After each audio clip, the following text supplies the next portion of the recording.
ꯂꯩꯕꯒꯣ ꯀꯩ ꯂꯩꯔꯦ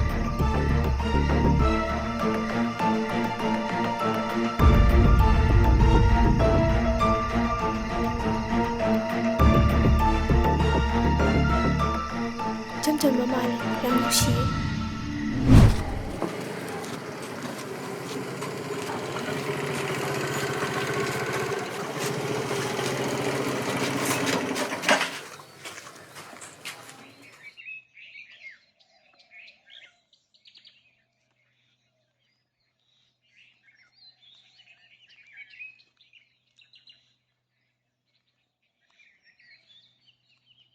ꯍꯜꯂꯣ ꯁꯣꯝꯒꯤ ꯄꯣꯠꯇꯣ ꯌꯧꯔꯛꯑꯦ ꯒꯦꯠꯇ ꯂꯩꯖꯔꯦ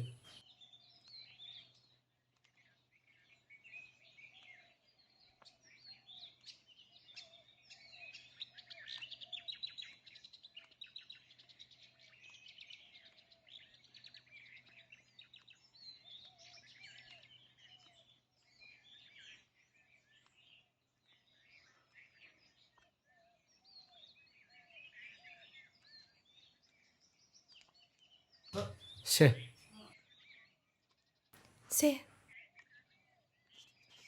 ꯗꯨꯀꯥꯟꯁꯨ ꯑꯝꯇ ꯍꯥꯡꯗꯦ ꯏꯁꯤꯡ ꯈꯤꯇ ꯊꯛꯆꯒꯦꯕ ꯍꯣꯏ ꯉꯥꯛꯇꯪ ꯉꯥꯏꯕꯤꯔꯝꯃꯨꯀꯣ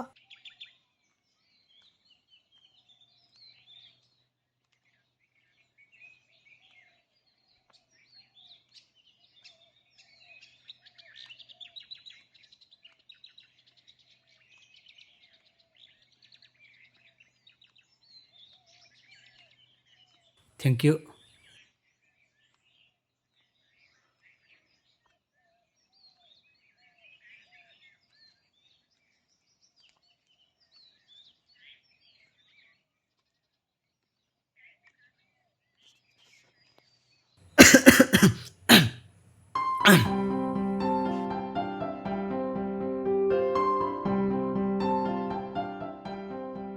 ꯊꯥꯕꯁꯦ ꯌꯥꯝ ꯋꯥꯕ꯭ꯔꯥ ꯁꯣꯔꯤ ꯁꯦ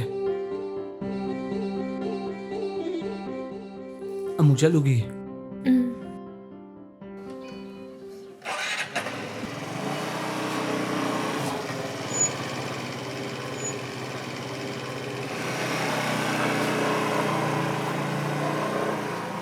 ꯑꯄꯪꯗꯤ ꯃꯥꯜꯂꯒ ꯃꯁꯛꯀꯗꯤ ꯌꯥꯏꯅꯦ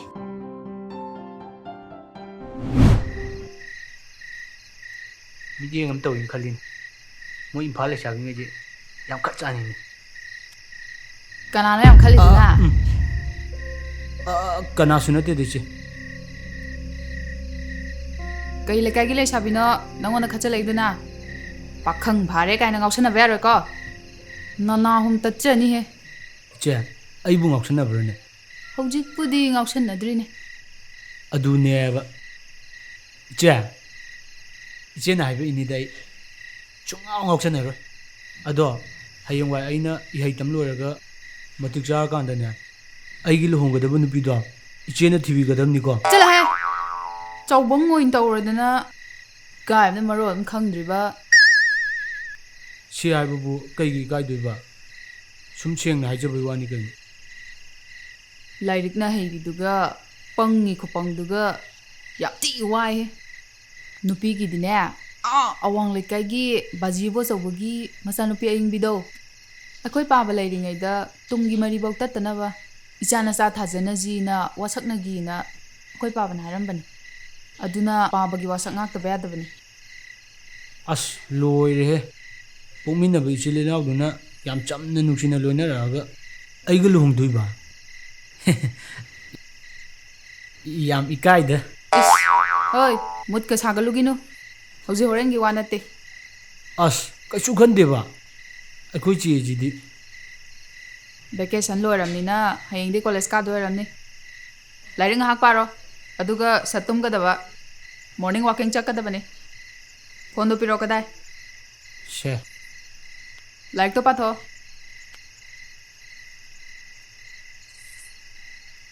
ꯑꯩꯕꯨꯗꯤ ꯑꯉꯥꯡ ꯑꯣꯏꯔ ꯑꯗꯨꯝ ꯂꯩꯔꯗꯕ ꯄꯣꯠꯅꯤꯗ ꯑꯣ ꯑꯩꯁꯦ ꯑꯌꯤꯡꯕꯤꯒ ꯂꯨꯍꯣꯡ ꯇꯥꯔꯕ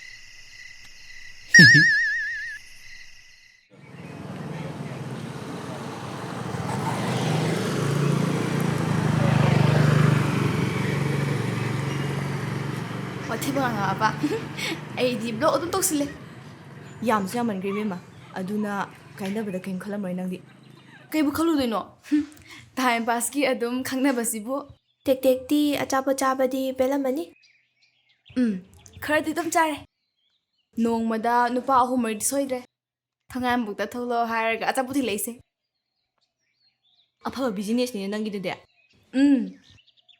ꯃꯦꯝ ꯊꯣꯏꯅ ꯃꯔꯣꯜ ꯑꯃ ꯂꯦꯝꯃꯤꯅꯦꯅ ꯄꯛꯇꯝꯅ. ꯍꯣꯏ ꯏꯕꯦꯝꯃ ꯕꯁꯟꯇ ꯂꯥꯛꯑꯦ ꯑꯩꯒꯤꯁꯨ. ꯑꯦ ꯀꯩ ꯂꯝꯗꯩꯅꯣ ꯕꯁꯟꯇ ꯍꯥꯏꯗꯤ? ꯀꯌꯥꯝ ꯀꯨꯏꯔꯒꯦ ꯈꯪꯅꯕ? ꯕꯁꯟꯇ ꯍꯥꯏꯗꯤ ꯃꯤ ꯃꯃꯤꯡ ꯅꯠꯇꯦꯍꯦ. ꯀꯩꯅꯣ ꯍꯥꯏꯁꯤꯕꯣ? ꯈꯪꯉꯣꯏꯌꯦ ꯅꯪꯗꯤ ꯆꯥꯎꯕꯣꯡ ꯑꯣꯏꯅ ꯍꯦꯛ ꯇꯧꯔꯗꯅ. ꯑꯩꯈꯣꯏ ꯂꯩꯀꯥꯏꯗꯁꯨ ꯕꯁꯟꯇ ꯀꯧꯕ ꯑꯃ ꯂꯩ ꯏꯕꯦꯝꯃ. ꯑꯗꯨ ꯑꯣꯏꯔꯕ ꯅꯤꯡꯉꯨꯔꯦ. ꯑꯉꯛꯄꯅꯤꯍꯦ ꯏꯕꯦꯝꯃ ꯅꯪꯁꯨ. ꯑꯩꯅ ꯍꯥꯏꯕꯗꯤ ꯑꯩꯅ ꯅꯨꯡꯁꯤꯖꯕ ꯉꯥꯎꯖꯕ ꯑꯃ ꯊꯦꯡꯅꯔꯦ ꯍꯥꯏꯕꯅꯤꯗ. ꯑꯣ ꯑꯗꯣ ꯀꯅꯥꯅꯣ ꯍꯥꯏꯁꯤꯕꯣ? ꯅꯪꯅ ꯉꯥꯎꯔꯗꯤ ꯃꯁꯛꯇꯤ ꯐꯖꯔꯝꯃꯅꯤ. ꯃꯁꯛꯇꯣ ꯌꯥꯝ ꯅꯨꯡꯁꯤ. ꯈꯔ ꯄꯪꯕꯗꯤ ꯃꯥꯜꯂꯤ. ꯈꯨꯡꯒꯪꯗꯩꯅꯦꯁꯨ ꯍꯥꯏ. ꯂꯝ ꯑꯁꯦꯡꯕꯗꯤ ꯈꯪꯗ꯭ꯔꯤꯗ. ꯑꯗꯣ ꯀꯗꯥꯏꯗ ꯀꯃꯥꯏꯅ ꯇꯧ ꯊꯦꯡꯅꯩꯅꯣꯕ? ꯀꯝꯄꯦꯅꯤ ꯑꯃꯒꯤꯅꯦ ꯍꯣꯝ ꯗꯤꯂꯤꯚꯔꯤ ꯆꯠꯄꯅꯤꯗ. ꯑꯣꯟꯂꯥꯏꯟꯗꯩ ꯄꯣꯠ ꯀꯛꯄꯗꯅꯦ ꯃꯥꯅ ꯑꯗꯨꯝ ꯊꯤꯜꯂꯛꯄ. ꯑꯗꯨꯗ ꯈꯪꯅꯕꯅꯤꯗ. ꯑꯁ ꯂꯣꯏꯔꯦꯍꯦ. ꯕꯦꯝꯃ ꯅꯪ ꯑꯣꯏꯔꯁꯨ ꯉꯥꯎꯅꯤ ꯃꯁꯛꯇꯣ ꯎꯕꯗ. ꯐꯣꯟꯗ ꯋꯥꯆꯞꯇ ꯋꯥꯔꯤꯕꯨꯗꯤ ꯑꯗꯨꯝ ꯁꯥꯟꯅꯈ꯭ꯔꯦ. ꯑꯗꯣ ꯑꯩꯅ ꯍꯥꯏꯕ ꯏꯂꯧ ꯂꯧꯁꯟꯕ ꯉꯝꯗꯕꯗꯤ ꯃꯥꯜꯂꯦ. ꯑꯁ ꯀꯣꯛ ꯈꯔ ꯂꯩꯈꯠꯄ ꯑꯣꯏꯔꯝꯗꯅꯅꯦꯀꯣ. ꯀꯣꯛ ꯂꯩꯈꯠꯂꯒꯕꯨ ꯍꯣꯝ ꯗꯤꯂꯤꯚꯔꯤ ꯆꯠꯂꯒ ꯁꯦꯟ ꯇꯥꯟꯒꯗ꯭ꯔꯣ? ꯃꯗꯨꯁꯨ ꯈꯟꯅꯕ ꯌꯥꯕ ꯋꯥꯐꯝꯅꯤ. ꯐꯔꯦꯁꯦ ꯂꯥꯎ ꯆꯠꯁꯤ ꯂꯥꯎ.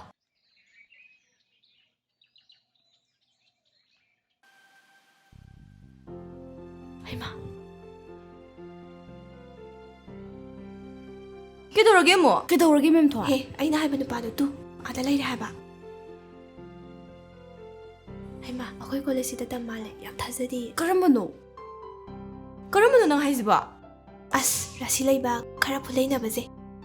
ꯑꯄꯪꯕ ꯃꯥꯟꯕꯁꯤꯔꯣ? ꯌꯥꯝ ꯅꯨꯡꯁꯤꯕꯁꯦ. ꯑꯁ ꯇꯦꯛꯇꯦ ꯃꯣꯏꯅꯤꯁꯦ ꯀꯦꯟꯇꯤꯟꯗ ꯀꯩꯅꯣꯝ ꯆꯥꯁꯦ ꯑꯝꯇ ꯍꯥꯏꯗ꯭ꯔꯣꯕ. ꯇꯜꯂꯤꯗ ꯁꯛ ꯈꯪꯅꯕꯁꯨ ꯅꯠꯇꯅ ꯇꯜꯂꯦ. ꯆꯠꯂꯣ ꯍꯥꯏꯔ ꯆꯠꯆꯣ.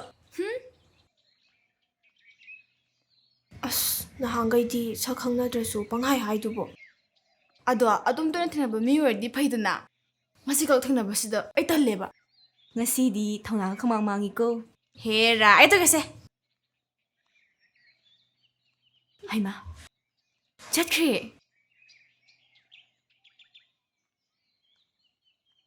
ꯕ꯭ꯔꯣꯅꯦ ꯀꯩꯅꯣꯝꯇ ꯍꯥꯏꯒꯦꯅꯦ. ꯀꯩ ꯍꯥꯏꯒꯦ ꯖꯥꯟ? ꯑꯩꯈꯣꯏ ꯏꯃꯥꯟꯅꯕꯤ ꯃꯦꯝꯊꯣꯏꯅ ꯀꯦꯟꯇꯤꯟꯗ ꯀꯩꯅꯣꯝ ꯆꯥꯎꯖꯦ. ꯀꯅꯥꯅꯣ ꯍꯥꯏꯁꯤꯕꯣ? ꯇꯨ ꯏꯃꯥꯟꯅꯕꯤ ꯃꯦꯝꯊꯣꯏꯁꯤꯅ. ꯑꯦ ꯑꯁꯤ ꯅꯨꯄꯤꯁꯤꯗꯤ ꯑꯩ ꯋꯥ ꯑꯃ ꯍꯥꯏꯅꯤꯡ ꯂꯩꯔꯝꯃꯤ. ꯀꯩꯅꯣꯅꯦ ꯁꯣꯝ ꯅꯠꯇꯦ ꯁꯣꯝꯒꯤ ꯕ꯭ꯔꯣꯖꯤꯅꯦ. ꯑꯦ ꯑꯩ ꯅꯠꯇꯕ? ꯅꯠꯇꯦ ꯁꯣꯝꯁꯦ. ꯂꯥꯛꯑꯣꯀꯣ ꯑꯩꯈꯣꯏ ꯆꯠꯂꯝꯃꯒꯦ. ꯂꯥꯛꯑꯣ. ꯌꯥꯗꯦꯀꯣ ꯃꯤ ꯃꯆꯥꯗꯤ ꯍꯥꯏꯔꯝꯃꯕꯅꯦ ꯂꯥꯛꯑꯅꯤ ꯖꯁ ꯂꯥꯛꯑꯣ. ꯑꯁ ꯈꯪꯗꯦꯗ ꯏꯇꯥꯎ ꯌꯥꯝ ꯍꯩꯅꯗꯦꯗ. ꯅꯪꯅ ꯍꯩꯅꯗ꯭ꯔꯁꯨ ꯃꯁꯛ ꯐꯖꯕꯁꯦ ꯍꯦꯛꯇ ꯀꯦꯜꯂꯛꯏꯅꯦ. ꯂꯥꯛꯑꯣꯀꯣ ꯑꯩꯈꯣꯏ ꯆꯠꯂꯝꯃꯒꯦ. ꯊꯣꯏꯕ ꯅꯪꯕꯨ ꯑꯁꯤ ꯅꯨꯄꯤ ꯖꯥꯟ ꯈꯪꯅꯕ꯭ꯔꯣ?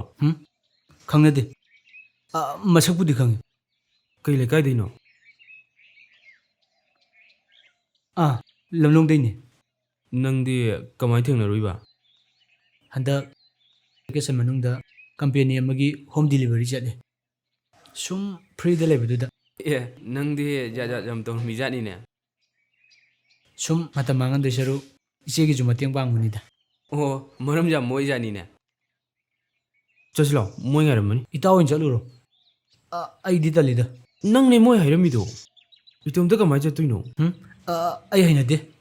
ꯄꯥꯈꯠꯂꯦꯕ. ꯏꯆꯦꯅ ꯌꯥꯅꯤꯡꯗꯕ ꯊꯕꯛꯁꯨ ꯑꯩ ꯇꯧꯅꯤꯡꯗꯦ. ꯑꯁ ꯂꯣꯏꯔꯦ ꯏꯇꯥꯎꯗꯤ ꯌꯥꯝ ꯑꯉꯥꯡ ꯑꯣꯏꯔꯤ ꯖꯥꯠꯅꯤꯅ. ꯑꯗꯨꯏ ꯅꯠꯇꯦꯗ ꯆꯠꯁꯤ ꯂꯥꯛꯑꯣ.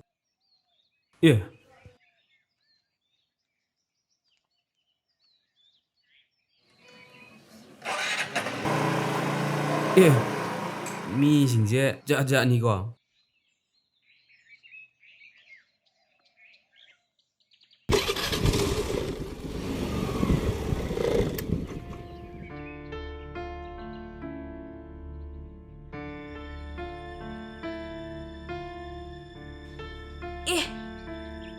ꯂꯩꯔꯝꯗ꯭ꯔꯦ. ꯑꯁ ꯊꯨꯈ꯭ꯔꯦꯗ.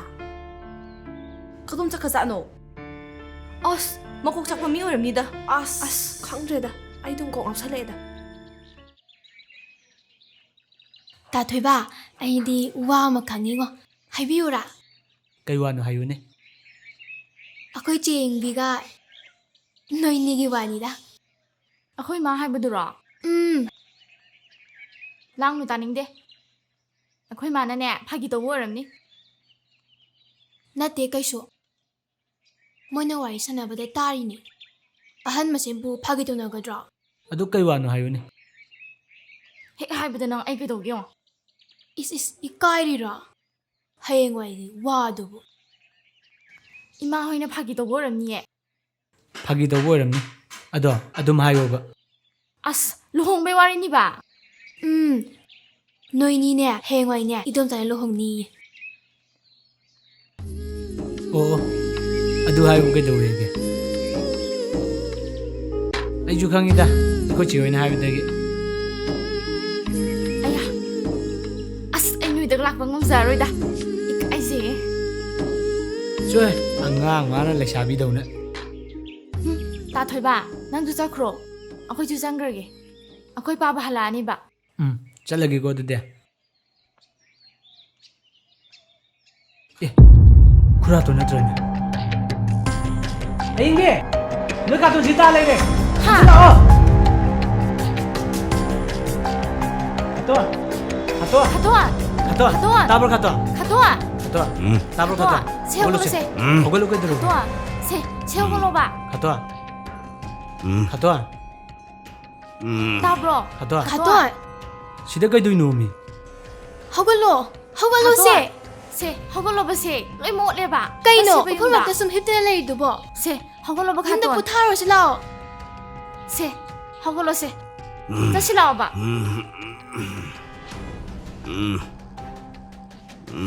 ꯈꯥꯇꯣꯟ ꯀꯩꯒꯤꯅꯣ ꯌꯨ ꯃꯌꯥꯝ ꯊꯛꯆꯜꯂꯤꯗꯨꯕꯣ? ꯊꯣꯏꯕ ꯈꯥꯇꯣꯟꯁꯦ ꯋꯥꯈꯜ ꯌꯥꯝ ꯅꯨꯡꯉꯥꯏꯇꯦ. ꯀꯩꯗꯧꯔꯒꯦ ꯈꯥꯇꯣꯟ? ꯇꯧꯔꯨꯕ ꯊꯕꯛ ꯑꯝꯇ ꯃꯥꯏ ꯄꯥꯛꯇꯦ. ꯊꯕꯛ ꯁꯨꯏ ꯈꯨꯠꯁꯨꯃꯟ ꯃꯠꯂꯤ. ꯂꯧ ꯎꯔꯦ ꯏꯁꯤꯡ ꯊꯨꯝꯗꯨꯅ ꯃꯥꯡꯉꯤ. ꯑꯣꯛ ꯂꯣꯏꯔꯦ ꯂꯩꯖꯠ ꯂꯥꯛꯇꯅ ꯁꯤꯠ ꯅꯥꯟꯅ ꯁꯤꯈ꯭ꯔꯦꯗꯅ. ꯁꯤꯗꯕꯨ ꯀꯅꯥꯅ ꯋꯥꯈꯜ ꯅꯨꯡꯉꯥꯏꯗꯣꯏꯅꯣ? ꯀꯩꯁꯨ ꯈꯜꯂꯨꯔꯅꯨꯁꯦ. ꯑꯩꯈꯣꯏ ꯃꯌꯥꯝ ꯇꯥꯟꯅꯔꯒꯅꯦ ꯀꯩꯅꯣ ꯑꯃꯨꯛ ꯍꯣꯠꯅꯔ ꯂꯣꯏ. ꯍꯧꯒꯠꯂꯣꯁꯦ ꯌꯨꯝꯗ ꯆꯠꯁꯦ. ꯂꯥꯛꯑꯣꯁꯦ.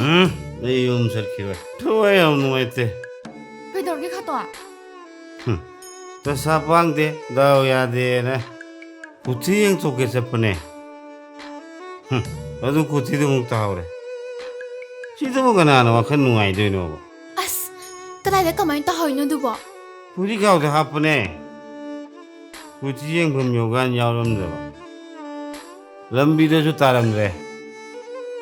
ꯑꯗꯩꯗꯤ ꯁꯥꯎꯅꯤꯡꯃꯟꯗꯅ ꯀꯨꯊꯤ ꯌꯦꯡꯅꯕ ꯁꯦꯜꯂꯣ ꯑꯗꯨꯅ ꯊꯛꯇꯣꯛꯄꯅꯤꯗ. ꯑꯁ ꯂꯣꯏꯔꯦꯍꯦ. ꯑꯩ ꯑꯃꯨꯛ ꯊꯤꯔꯨꯔꯒꯦ. ꯌꯨꯝꯗ ꯆꯪꯉ ꯄꯣꯊꯥꯔꯨꯔꯁꯤ. ꯂꯥꯛꯑꯣꯁꯤ ꯈꯥꯇꯣꯟ.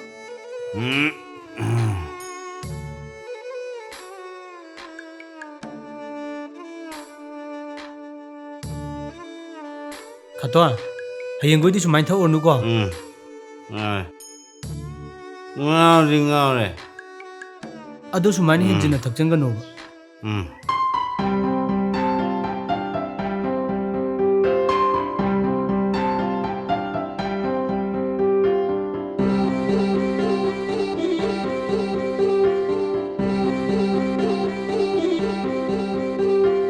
ꯑꯩꯒꯤ ꯄꯨꯛꯅꯤꯡ ꯏꯀꯥꯏ ꯈꯪꯗꯕꯤ ꯍꯥꯏꯗ ꯑꯣꯏꯔꯦ ꯂꯝꯍꯦꯟꯕꯤꯒꯨꯝ ꯂꯝꯍꯦꯟꯕꯤꯒꯨꯝ ꯅꯨꯡꯁꯤꯒꯤ ꯌꯦꯅꯤꯡ ꯍꯨꯜꯂꯃꯥꯜꯂꯦ 이랑 랑래 코이랑 할래 코이랑 할래 자고이 사닝 락래 이닝 땀나 이사이 삭닝 락래 타모이 빼나 자고이 사닝 락래 이닝 땀나 이사이 삭닝 락래 타모이 빼나 Ngaoradi Ngaore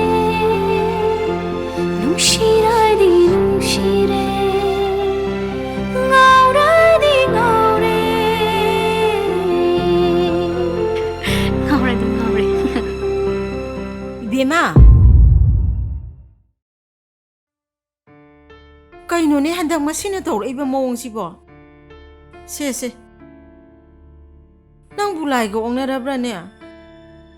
Thakto. Aduga imaga ne wari phajana sanasi. Nang pabung laaga ne maiba phabamda yengthoknaba tawsi. Hai, khangnong nolokanu khangini he. Nang bu kaidawrage mi. As kaisa tawdeba ima. Handak marakse. Nang hanaga yamanadre. Ahingdosu makeup tholokpada ne. Nokfe ta taw leirami. Nang bu college nataba kadai chatluge mi. Kadaidasu chateba ima. Aduga kainoba nangna tawriba mawongsina. Ho ngauriba. Kaino khangdene. Ngaoradi ngaore.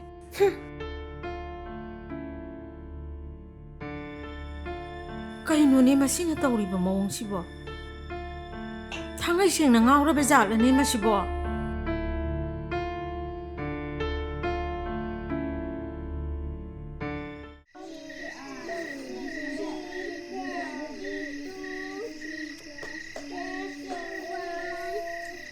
Hais. Amuk kapnaba hawra male.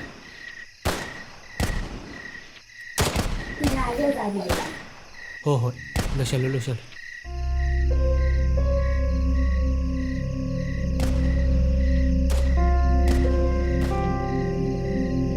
Hey, ngasigidine loshalo chatlo. Kapai jikarom dani cha. Torban lomda a chingthakti kaptharakpane. Nunglengoi pekbujing do loi lanjenagre. Chathokanu ko thonglonjelaga ne laik ba le mo. Hoi che. Angange loshalo chalo.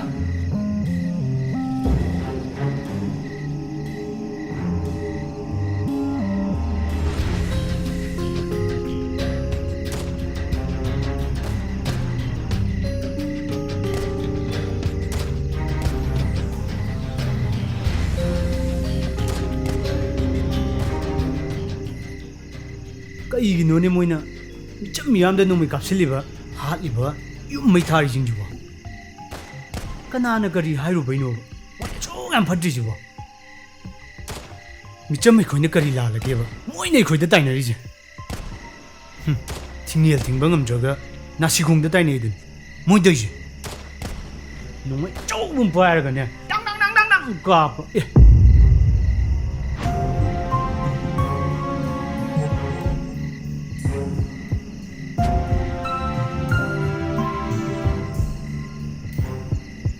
Nongmaina da kapnaraga nangni sida kaidawriba.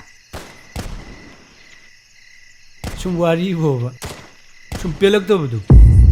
Oi, maru yorkane. Thonglonjelaga ne imungda laik pa lemo. Nungdangi chakto thongsa thomo laik pa lemo ko. Hoi che. Nungmai maru ma pada lai runu kiche. Hoi he. Siodi. Na chathoga nanna tum thokya.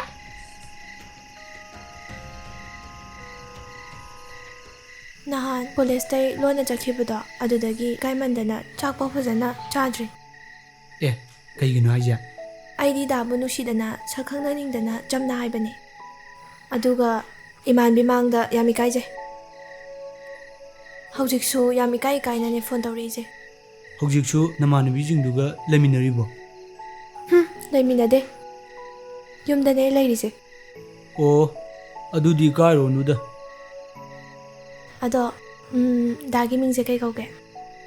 Thoiba kawi. Oh, adudi da Thoiba na kaurage ko. Hoi, yaye. Da Thoiba. Nangi do kaurayiro. Hoi. Da Thoiba yumsibu kadaidano. Yangang bubidainida. Yangang pokpi haise kadom saitano. Lamlai romdani. Urkhul line da. Adudi da Thoiba na college kari ise yam lapi ko. Ado toina sum chakramnina yam lapa mandreda. Imphal da room ama lauraga laibana phatra. Ichega khoinida nina yumdane iche mathanda lehobado nungaitaba. Aduga college handak loiduinina. Kaino aisibo. Ima babung hoidi kadai laigrage. Da chakre kuire. Aina angang oiringaida nabadagi khoi babado adum leigidre.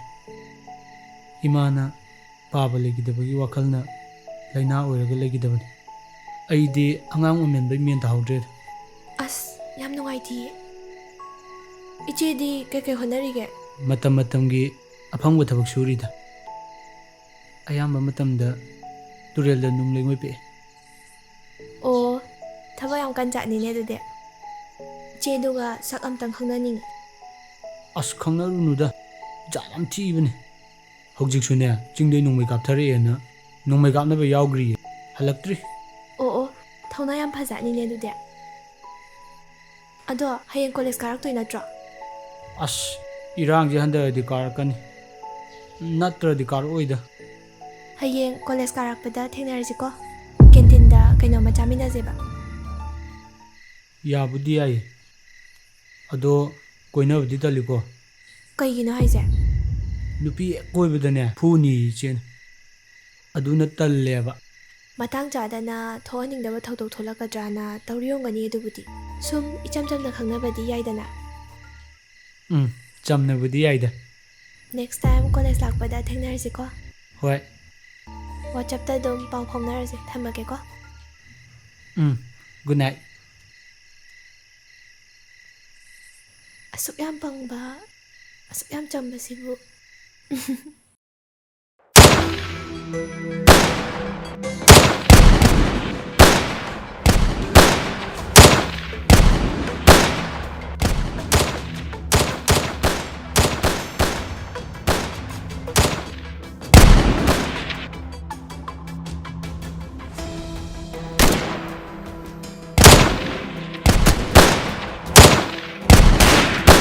Maru yaure, maru yaure. Maru yaure.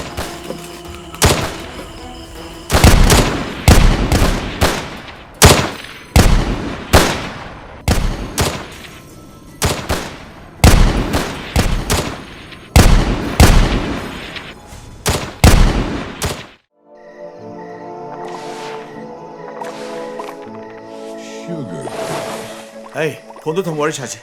ꯀꯩꯅꯣ ꯀꯩꯗꯧꯔꯒꯦ 하양비. 타모리 타모. ꯀꯩꯅꯣ ꯚꯥꯏ ꯄꯥꯈꯠꯂꯗꯅ 나찬 피터시나 그냥 강대.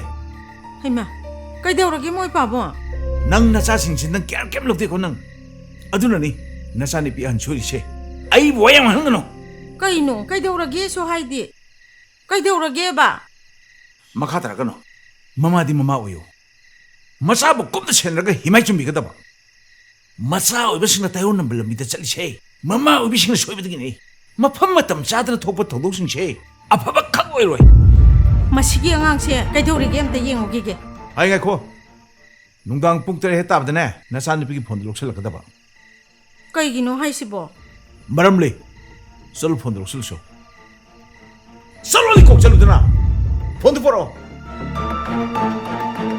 मच्चा मांग गदे mama ओने तोर देना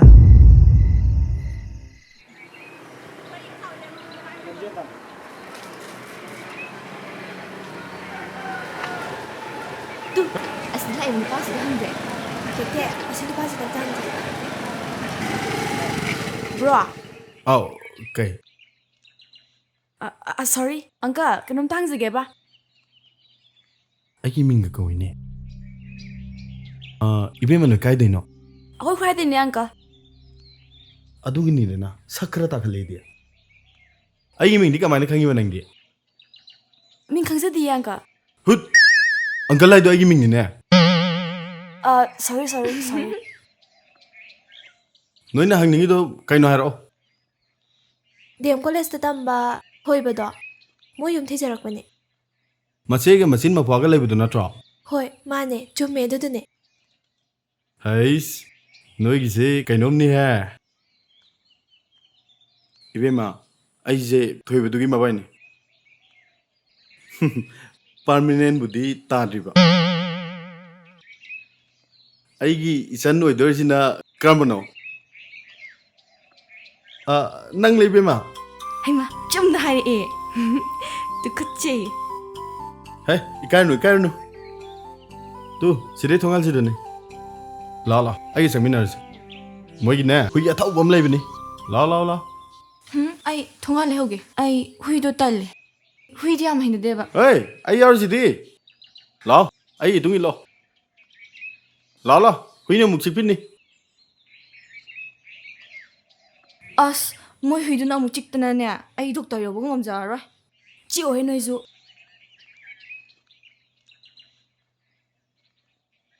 Lo.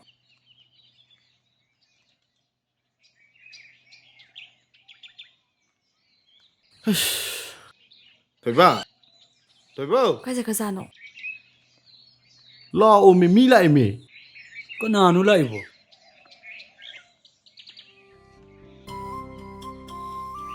ꯑꯦ ꯃꯣꯏ ꯑꯣꯏꯔꯦ. Lo. Sang lo. Mangon phom je lo. Kaimta hangorunu. Mache se se thoki. Changoi. Phak lo tho cho. Mi la ga pangjin der ga lai. Noi ne khumuk lo thoi do. Chumma. Kakalo. ꯂꯥꯛꯑꯣ ꯐꯝꯁꯤ ꯂꯥꯛꯑꯣ. Phamo. Ais. Amuk pham dere. Mi nong lai se cha nong lo cho lo. ꯑꯁ ꯆꯥ ꯊꯛꯑꯔꯣꯏꯁꯤꯗ. ꯍꯣꯏ ꯊꯛꯑꯔꯣꯏꯁꯦ ꯂꯣꯜꯂꯨꯔꯅꯨꯗ. ꯂꯝꯁꯨ ꯂꯥꯞꯄꯅꯤꯅ ꯊꯦꯡꯉꯅꯤ ꯍꯟꯅꯕ ꯇꯧꯔꯒꯦ. ꯆꯤꯅꯤ ꯂꯩꯇ꯭ꯔꯦꯕ. As tu opo ni da. Kuiroi. Ngak theng ler mo. Aine chini leruge. ꯑꯁꯤ ꯑꯍꯟꯁꯤꯁꯨ ꯋꯥꯔꯤꯗꯤ ꯌꯥꯏꯍꯦ ꯋꯥ ꯄꯪꯉꯥꯡ ꯉꯥꯡꯖꯕꯩ ꯋꯥꯅꯤ. ꯃꯕꯨꯛ ꯌꯥꯝ ꯐꯕꯅꯤ. ꯅꯣꯏ ꯆꯦꯒ ꯀꯣꯏꯅꯩꯔꯣ ꯍꯥꯏꯁꯦ ꯑꯁ ꯑꯗꯨꯗꯤ ꯈꯪꯗꯦꯍꯦ. ꯕ꯭ꯔꯣꯁꯤꯁꯨ ꯈꯪꯍꯟꯈꯤꯗ꯭ꯔꯦꯍꯦ ꯃꯤ ꯀꯣꯏꯅꯖꯕꯕꯨ ꯑꯩꯅ ꯀꯃꯥꯏ ꯈꯪꯗꯣꯏꯅꯣ? ꯑꯗꯣ ꯐꯣꯟ ꯁ꯭ꯋꯤꯆ ꯑꯣꯐ ꯂꯩꯗꯣ ꯀꯩꯒꯤꯅꯣ? ꯑꯩꯈꯣꯏ ꯂꯩꯀꯥꯏ ꯇ꯭ꯔꯥꯟꯁꯐꯣꯔꯃꯔꯗꯣ ꯅꯍꯥꯟ ꯄꯣꯛꯈꯥꯏꯈ꯭ꯔꯕ. ꯑꯗꯨꯗꯤ ꯄꯥꯎꯁꯦ ꯄꯥꯛ ꯐꯥꯎꯅꯔꯔꯣꯏꯅꯦ. ꯑꯗꯨꯅꯕꯨ ꯐꯔꯦꯗ. ꯐꯣꯟꯁꯦ ꯍꯦꯛ ꯍꯥꯡꯇꯣꯛꯎꯕꯗ ꯋꯥꯊꯤ ꯋꯥꯔꯦꯝ ꯉꯥꯛ ꯊꯥꯒꯠꯅꯔꯛꯑꯅꯤ. ꯏꯟꯁꯇꯥꯗꯅ ꯃꯔꯣꯟ ꯑꯃ ꯔꯤꯜꯁꯅꯤ ꯀꯥꯏꯅ ꯃꯤꯠ ꯅꯥꯕ ꯉꯥꯛꯇ. ꯏꯀꯥꯏꯗꯕ꯭ꯔꯥ ꯈꯪꯗꯦ. ꯑꯁ ꯑꯩꯉꯣꯟꯗ ꯄꯥꯜꯂꯤꯍꯦ. ꯑꯦ ꯇꯥ ꯊꯣꯏꯕ. ꯑꯦ ꯑꯌꯤꯡꯕꯤ ꯆꯪꯉꯣ ꯂꯥꯛꯑꯣ.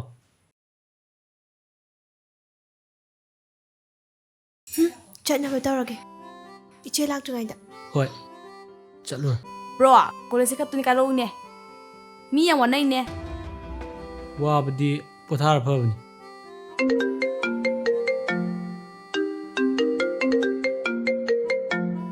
ꯑꯩꯈꯣꯏ ꯄꯥꯕꯨꯡꯅꯦ.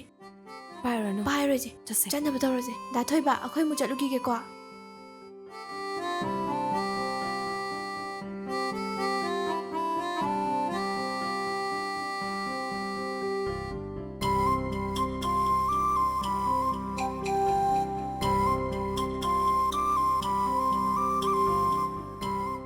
ꯀꯗꯥꯏꯗꯤ ꯅꯨꯄꯤꯁꯤꯡꯅꯣ ꯅꯪꯒ ꯀꯣꯏꯅꯩꯔꯣ? ꯑꯁ ꯀꯣꯏꯅꯗꯦ. ꯈꯨꯔꯥꯏꯗꯩꯅꯦ. ꯀꯣꯂꯦꯖ ꯇꯝꯃꯤꯟꯅꯕꯅꯦ. ꯃꯣꯏꯒꯤ ꯋꯥꯉꯥꯡ ꯁꯉꯥꯡ ꯃꯤꯠꯌꯦꯡ ꯅꯥꯌꯦꯡꯗꯣ ꯌꯥꯝ ꯆꯤꯡꯅꯩꯀꯣ. ꯃꯣꯏꯅ ꯉꯥꯎꯖꯕꯩ ꯋꯥꯅꯤ. ꯑꯩꯗꯤ ꯀꯩꯁꯨ ꯈꯟꯗꯦꯗ. ꯍꯦꯛ ꯀꯣꯏꯅꯕꯗꯅꯦ ꯏꯆꯦꯗ ꯍꯥꯏꯗꯣꯛꯑꯦ ꯈꯪꯉꯨ. ꯁꯦ ꯑꯩꯈꯣꯏꯗ ꯄꯥꯟꯕꯅꯦ.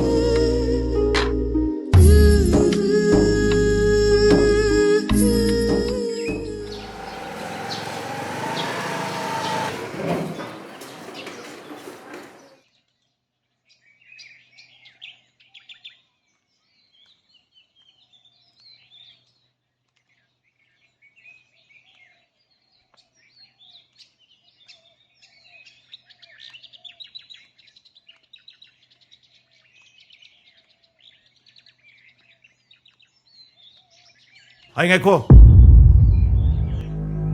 Nói cô lấy sự phung cái class loi. Phone break từ nó cái gì?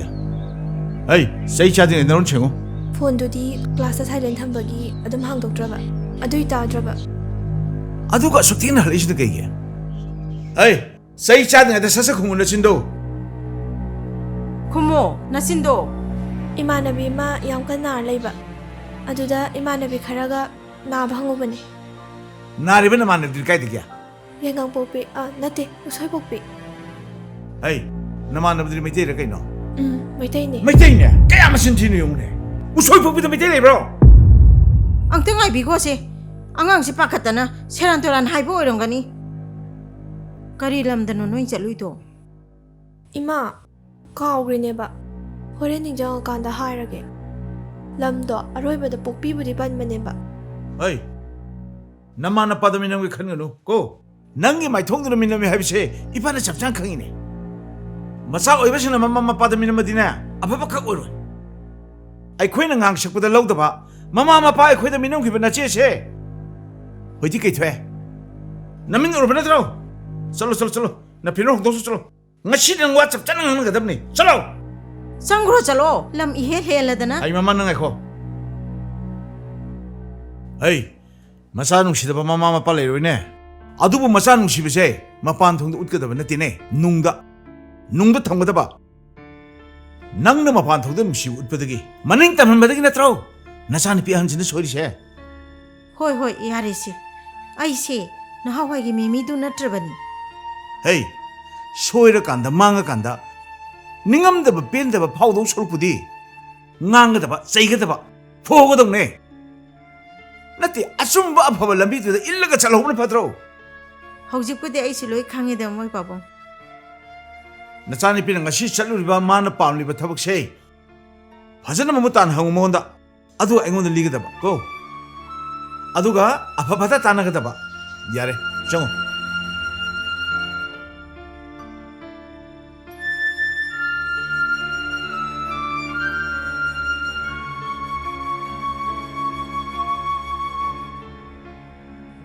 ꯌꯥꯔꯔꯣꯏ ꯑꯩꯈꯣꯏ ꯂꯩꯕꯥꯛꯁꯤ ꯌꯥꯔꯔꯣꯏ ꯂꯩꯈꯣꯝ ꯃꯣꯜꯂꯦ ꯑꯋꯥꯡꯕ ꯊꯥꯛꯇ ꯂꯩꯕ ꯃꯤꯁꯤꯡꯁꯦ ꯀꯣꯛ ꯐꯖꯅ ꯌꯥꯎꯗꯦ ꯀꯅꯥꯅ ꯏꯟꯁꯤꯜꯂꯒꯅꯣꯕ ꯃꯣꯏꯅ ꯂꯥꯟ ꯍꯧꯔꯤꯁꯦ ꯃꯁꯤꯒꯤ ꯀꯥꯟꯅꯕꯁꯤ ꯀꯩꯅꯣꯕ ꯃꯣꯏꯅ ꯈꯜꯂꯤꯁꯦ ꯃꯣꯏꯒꯤ ꯃꯤꯁꯨ ꯁꯤꯔꯦ ꯑꯩꯈꯣꯏꯒꯤ ꯃꯤꯁꯨ ꯁꯤꯔꯦ ꯑꯉꯝꯕ ꯃꯐꯝꯗ ꯌꯨꯝꯁꯨ ꯃꯩ ꯊꯥꯗꯣꯛꯅꯔꯦ ꯏꯪꯅ ꯆꯤꯛꯅ ꯄꯥꯟꯖꯔꯝꯕ ꯂꯩꯕꯥꯛꯁꯦ ꯂꯩꯈꯣꯝ ꯃꯣꯜꯂꯗꯅ ꯍꯧꯖꯤꯛꯇꯤ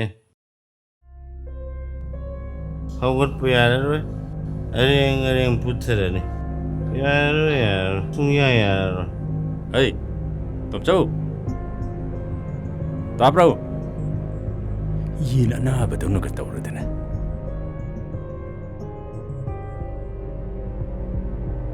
ꯇꯧꯔꯤꯁꯤ ꯌꯦꯡꯉꯨꯅꯦ ꯃꯁꯤ ꯀꯩ ꯍꯥꯏꯒꯦ ꯆꯆꯥ ꯑꯩ ꯅꯪꯁꯤ ꯀꯃꯥꯏ ꯉꯥꯡꯅꯁꯤꯒꯦ ꯍꯥ ꯅꯪꯒꯤ ꯅꯀꯣꯛꯇꯨꯕꯨ ꯁꯟꯊꯤ ꯍꯥꯟꯕ꯭ꯔꯥ ꯏꯃꯦ ꯁꯟꯊꯤ ꯅꯨꯡꯊꯤ ꯍꯥꯟꯗꯦꯗ ꯑꯩ ꯃꯨꯔꯨꯝ ꯁꯣꯅꯨ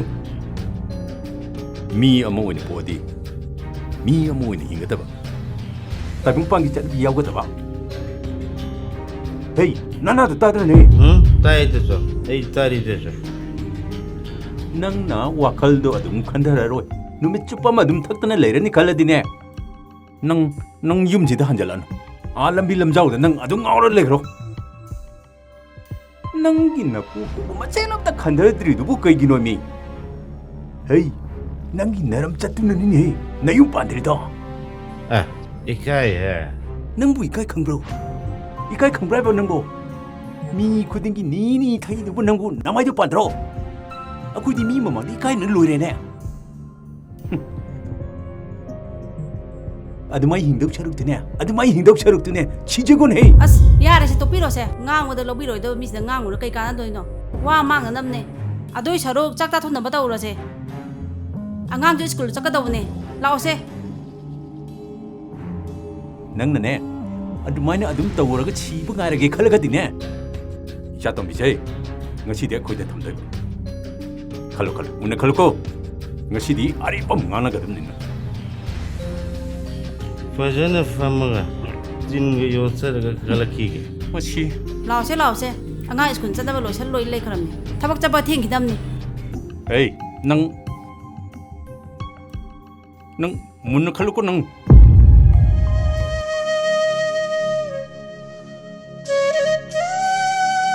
ꯈꯇꯣꯟ ꯆꯥꯛ ꯆꯥꯔꯁꯤ ꯂꯥꯛꯑꯣ ꯆꯥꯛ ꯂꯣꯏꯔꯤ खितंग चागे इंसांगदी कई थोंगबा ꯍꯤꯟꯖꯥꯡꯗꯤ ꯊꯣꯡꯗ꯭ꯔꯤ ꯉꯔꯥꯡ ꯅꯨꯡꯗꯥꯡ ꯈꯥꯗꯣꯡꯒꯤ ꯁꯔꯨꯛꯇꯣ ꯑꯣꯏꯅ ꯆꯥꯔꯁꯦꯅ नोइने दे अई वांगावनी Taiwangi chanawi yaudam khali. Aini yum paluraga nupiduna hui taimatong tawramadi.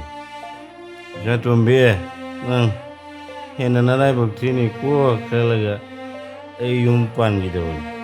Sayaiga itay magana marai bakti ngasu. Layori batachaw. Maruwi na itay maduna. Mabukchen kitang chawramadi. Wakalja. Kaya dang wirisu. Numay tukpo yaban. ꯑꯗꯣ ꯈꯥꯇꯣꯟ ꯏꯟꯖꯥꯡꯁꯦ ꯏꯪꯈ꯭ꯔꯅꯤꯌꯦ ꯆꯥꯛꯁꯦ ꯁꯥꯔꯤꯉꯩꯗ ꯈꯔ ꯆꯠꯊꯣꯛꯑꯁꯤ ꯂꯥꯛꯑꯣ W humnu wal tumaleda fung chungreda.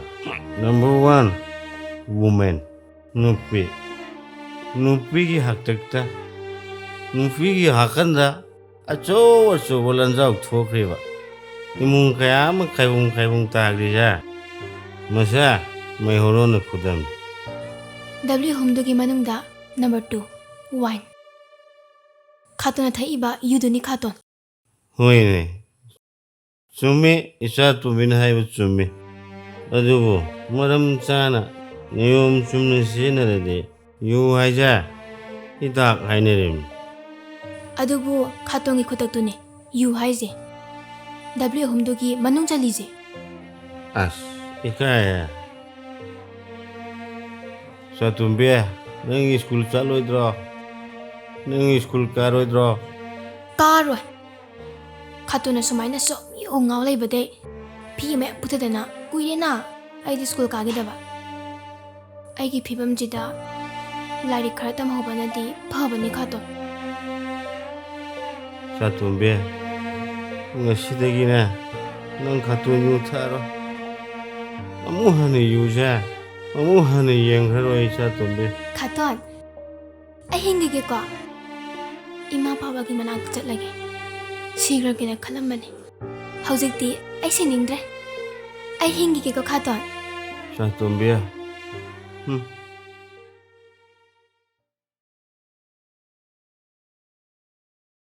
Hey, nang tab chat intro. Thing ribo. Chatoy na pa mo. Ay drop to bira mo. Nang gari ka darba. Kashi tawde. Gari masada chatpado tala aba. Car lebi haira. As adoy nate ba. Adri kege. Isano pisa pase. Me yamana thindok tin ta honingai ra. Hoy, adumai hair su yayi. Hey, maram dui pada shem hayo. As horen chatla khango se.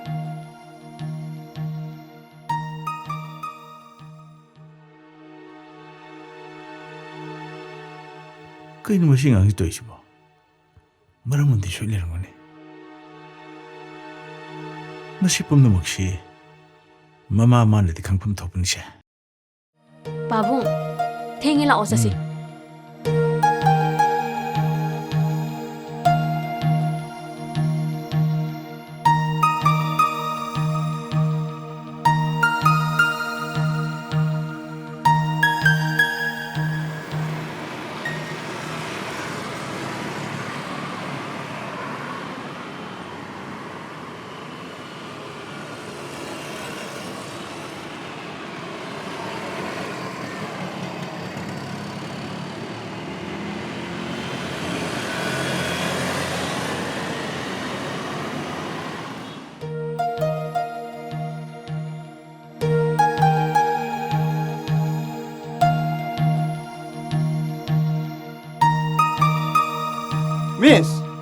Miss!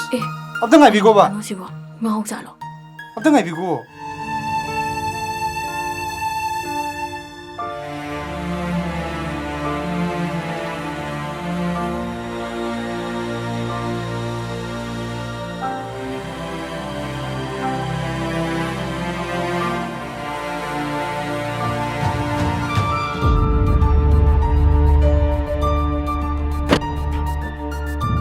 Ay bungo. 이번은 가야 되나? Pabong, ay wangkay din. 허시장이 느낌 짜는 거 생각한가? Ay 강제돼 pabong. 아이 잔 비니. 낭는 욱티가 아이 잔 디슬도 봐. 낭 메이샤도 걸리시게 너. Nang pamis kayo lang. Pabong, wa mo katang sining mo ni Pabong. Kariwa. Kaya na hining daw.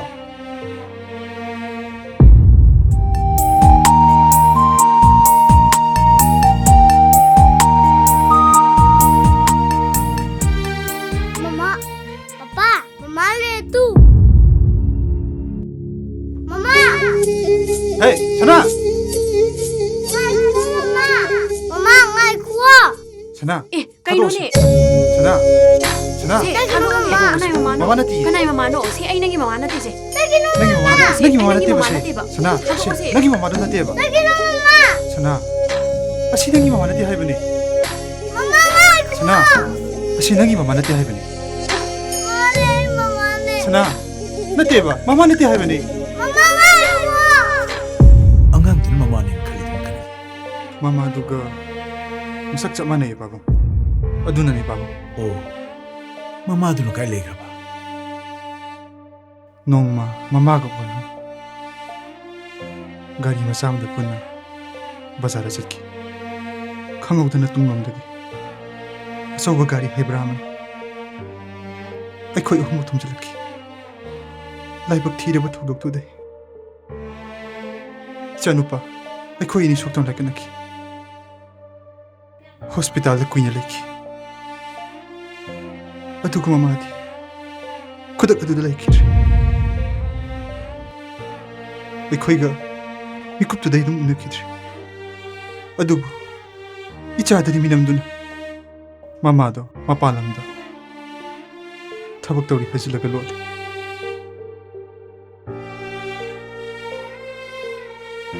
Nangi wali do tabadi pas moite.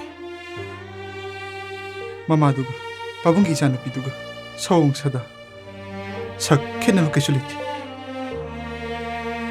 Madumon aigi ichan mama mo ni khanjakibani. Hojik nang na isa di pamstin kari. Nongmatang aigi yumda lakpiduna icha pina hingan biraga ichagi babunindo amutang timjan biramo hajaninga sidai hinba ate kaisu pamjade babu.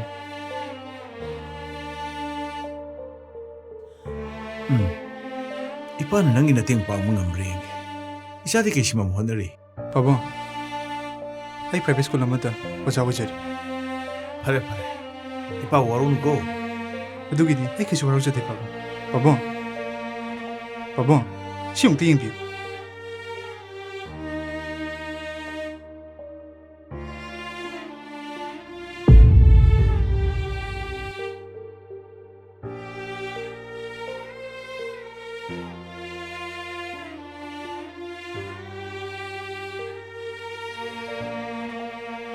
Isaga sa manini siya.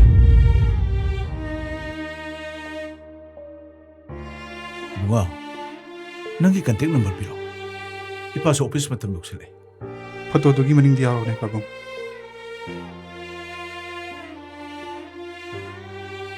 Okay, Pabong sa lugi ko.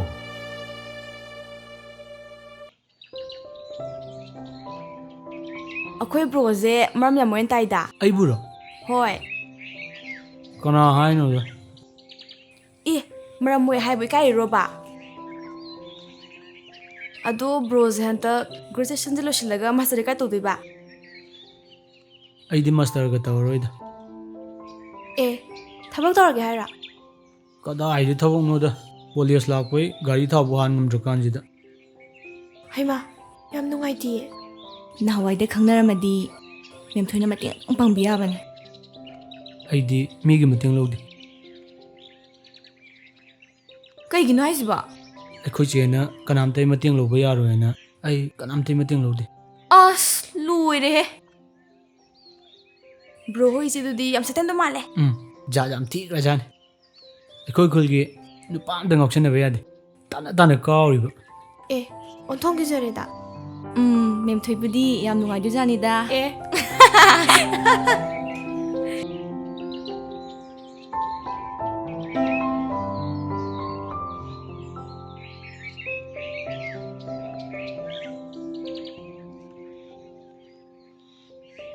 ꯁꯦ ꯆꯥꯔꯁꯤꯁꯦ. ꯌꯥꯔꯦꯍꯦ ꯑꯩꯉꯣꯟꯗ ꯑꯃꯨꯛ ꯌꯦꯡꯉꯣ. Kay nupi no siwa. Ngauru khangde. Nangna nupi masak phajaba amta uba yadrise kaygino. Kay no. Ay kaidawrage. Nanakta AMA chaw chaw na lerise kauthoaga. Nangni yengido kanadanoba. Namito yam ngawbra bune. Namito kothogani ko ngasiya. Nupa hai ko di lai hadana. Nupi masak phajaba mu uradi. Noi masen bo adum yang nei duni. Yeng bu kaidawage. Koi ge haibju natabsigo. Aduijo nang khuyengdo henmanba. Imanaba thoibdu nemi asida phamija. Mangonda yemni kaidawrage. Lao kai doram phamuraje. Ai khoidau yam sauniga kadore. Yeah. La ose. Ni mangsida.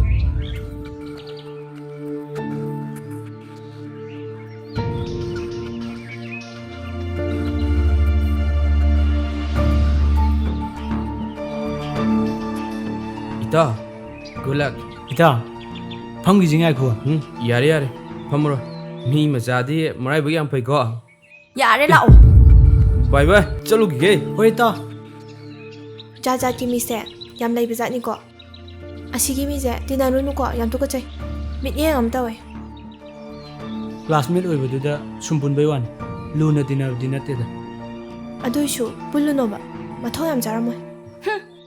Asigumbasidine aiga thengar phadowne. Eh.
Chatumigi college gi freshers mi chike dongino.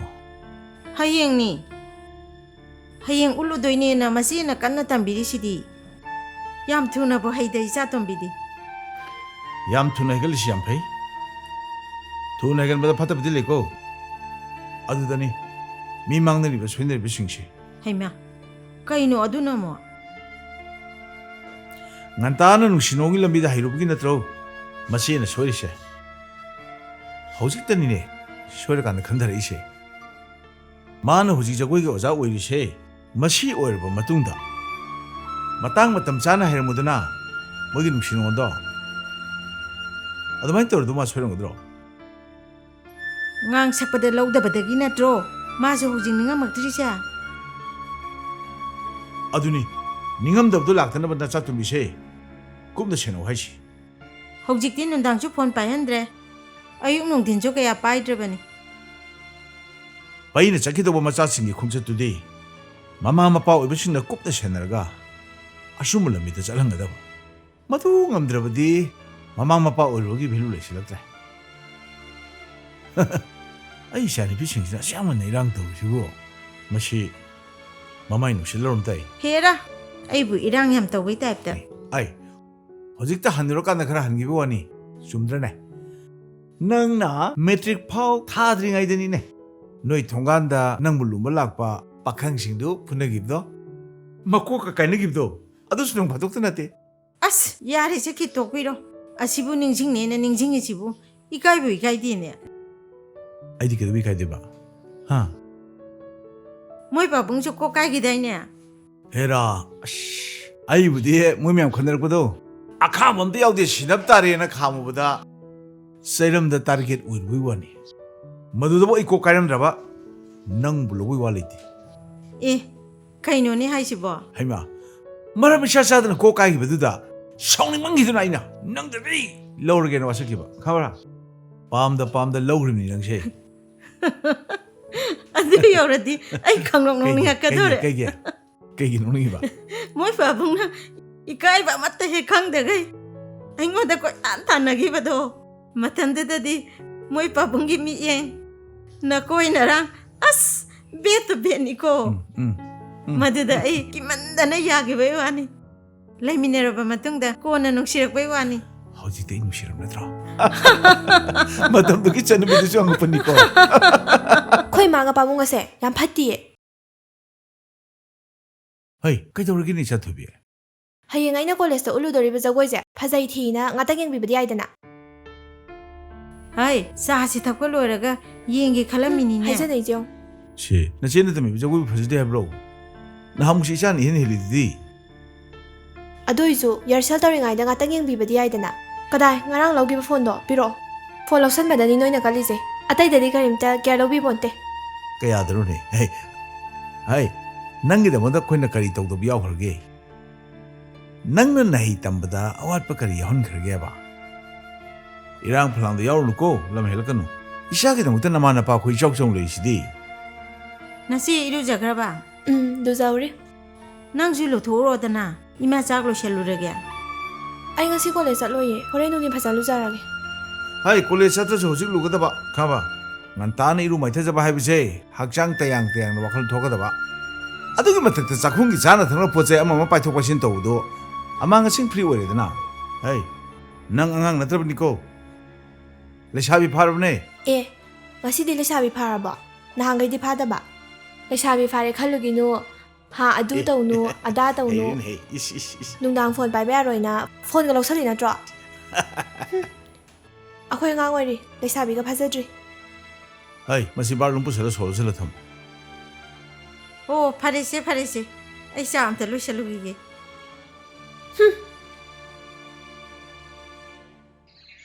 ꯅꯪꯁꯦ ꯌꯥꯝ ꯆꯤꯡꯅꯩꯕꯣ ꯑꯩꯗꯤ ꯀꯩꯅꯣ ꯆꯤꯡꯅꯩꯕꯣ ꯐꯥꯜ ꯅꯨꯄꯤꯒ ꯀꯣꯏꯔꯝꯗꯧ ꯃꯥꯜꯂꯦꯕ ꯀꯣꯏꯗꯦꯃꯤ ꯅꯪꯕꯣ ꯏꯁꯥ ꯈꯪꯗꯅ ꯃꯣꯏꯅ ꯀꯣꯏꯕꯩ ꯋꯥꯅꯤ ꯑꯦ ꯅꯨꯄꯥ ꯈꯪꯗꯅ ꯅꯨꯄꯤ ꯈꯛꯇꯅ ꯀꯣꯏ ꯌꯥꯕ꯭ꯔꯣ ꯍꯥꯏꯁꯦ ꯌꯥ ꯃꯥꯜꯂꯦ ꯃꯣꯏ ꯏꯝꯐꯥꯜꯗꯗꯤ ꯌꯥꯝ ꯇꯥꯅꯤꯡꯗꯦꯀꯣ ꯑꯩꯗꯤ ꯌꯥꯔꯣꯏ ꯍꯥꯏꯖꯅꯤ ꯅꯪ ꯅꯨꯄꯤ ꯍꯦꯛ ꯀꯣꯏꯅꯔꯝꯃꯕ ꯑꯩꯅ ꯀꯩꯗꯧꯒꯦ ꯌꯦꯡꯉꯨ ꯑꯦ ꯅꯪꯅ ꯀꯩꯗꯧꯗꯣꯏꯕ ꯀꯩꯗꯧꯒꯦ ꯌꯦꯡꯉꯨꯅꯦ ꯑꯗꯨꯕꯨꯗꯤ ꯑꯉꯥꯡꯅꯅꯦ ꯋꯥ ꯉꯥꯡꯕꯗ ꯑꯍꯟ ꯌꯥꯝ ꯁꯥꯔꯛꯀꯅꯨ ꯆꯩ ꯆꯥꯅꯤ ꯑꯩꯁꯦ ꯂꯩꯁꯥꯕꯤ ꯐꯥꯔꯕꯅꯦ ꯏꯕꯨꯡꯉꯣ ꯅꯨꯄꯥ ꯃꯌꯥꯝ ꯑꯃꯅ ꯀꯣꯏꯒꯦ ꯍꯥꯏꯔꯛꯑꯕꯅꯦ ꯀ꯭ꯂꯥꯁꯀꯗꯤ ꯑꯥ ꯌꯧꯔꯝꯃꯦꯅꯦ ꯆꯩ ꯆꯥꯅꯤ ꯑꯔꯦꯝꯕꯗ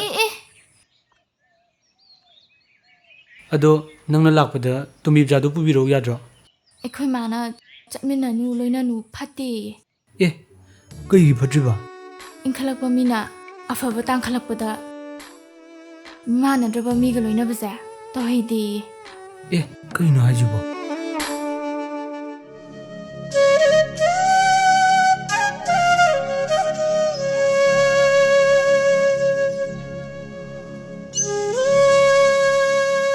이비엠아, 덤빔자, 이복라 이에.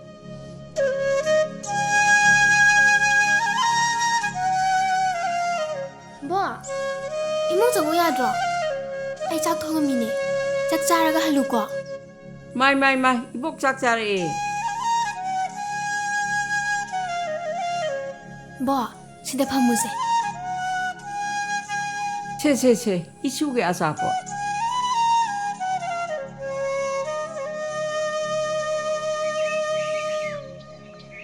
이복나 라이제, 이슈부네. 아다, 이복이 나까 레이루라세드나, 로벌라 이파네. 카토나 야로ye abo 까이기 야로이도이바. Mana miron tana fajana leibasu natana. ꯕꯣ ꯑꯩꯈꯣꯏ ꯈꯥꯇꯣꯟꯅꯦ ꯌꯨ ꯊꯛꯇ꯭ꯔꯤ ꯍꯧꯖꯤꯛꯁꯨ ꯂꯧ ꯁꯨꯕ ꯆꯠꯈꯤ ꯀꯥꯔꯛꯑꯅꯤ Kainone. Asengbro nang haisibo isu thoibiya. ꯍꯣꯏ ꯑꯁꯦꯡꯕꯅꯦ ꯕꯣ Adu oresu nangdine iboki nakta aada leirasiko.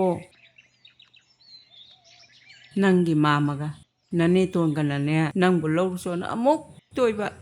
ꯑꯩ ꯂꯩꯇ꯭ꯔꯗꯤ ꯑꯩꯈꯣꯏ ꯈꯥꯇꯣꯟꯁꯦ ꯑꯃꯨꯛ ꯉꯥꯎꯁꯤꯟꯅꯔꯅꯤꯌꯦ ꯕꯣ Khangdre daibema iboksu kari haidawno. Ine, ay ngarang mangdu urameng khaline. Ine, ay shu nasunu piji puraga amtang lakene khanbane. Adubo thabaksina adum farak taraba. Ibunga nangnane ni tana leirambase ine yam nungai. Kaidawai sigadagi tamba ngamdraba ikhoise siba ngai ngamdabagi thabakse tauba hongna deko. Ine, wakal sina pothabam khangaktraba. Tungi lambina mamsilaba matamda. Mioibana masa matomda. Sijabe phirep lawi. Siba ngamdragana mayai ka ba chinjakta tainari. Masimang nachumbani haina su khanai. Adubo cha tumbi tamta khalaga ai punama control tawre. Yana ne miron tarambase ine yam nungaire nangna mathong chada dudane isu se daurage khalaga lakpani. Phare athuba matamdane isu thobi buporo chak chara ama chaminasi. Kuire isuna khoida laktaba. Hoi ine. ꯕꯣ ꯑꯩ ꯂꯥꯛꯄ ꯇꯜꯂꯤꯗ ꯃꯤ ꯃꯌꯥꯝꯅ ꯑꯩꯉꯣꯟꯗ ꯌꯦꯡꯉꯛꯄꯗꯣ ꯑꯩ ꯏꯀꯥꯏꯌꯦꯕ ꯑꯕꯣ ꯀꯌꯥꯝ ꯀꯨꯏꯔꯒꯦ ꯂꯥꯛꯄ Abok lakpa ngahak oire nang iskun chatluiro. ꯍꯣꯏ ꯑꯕꯣ ꯏꯆꯦ ꯁꯦ Saro. ꯑꯕꯣ ꯑꯩ ꯐꯤ ꯍꯣꯡꯗꯣꯛꯑ ꯂꯥꯛꯀꯦꯀꯣ Hoi. ꯍꯦ ꯅꯐꯤꯗꯅ ꯍꯣꯡꯗꯣꯛ ꯂꯥꯎ ꯌꯥꯗ꯭ꯔꯥ ꯑꯩ ꯍꯜꯂꯛꯇ ꯉꯥꯏꯔꯤꯕ ꯏꯃꯥ 지금 바자고 아렘 바자 깸 자는 게 콜락번에도 강대바 아만에도 강대바 라라라 브라블라 Onakbanida. Wa makhanadaba yadre. Isu thobi puragane nang yam thuna laktaba yadeko. Ai chatle.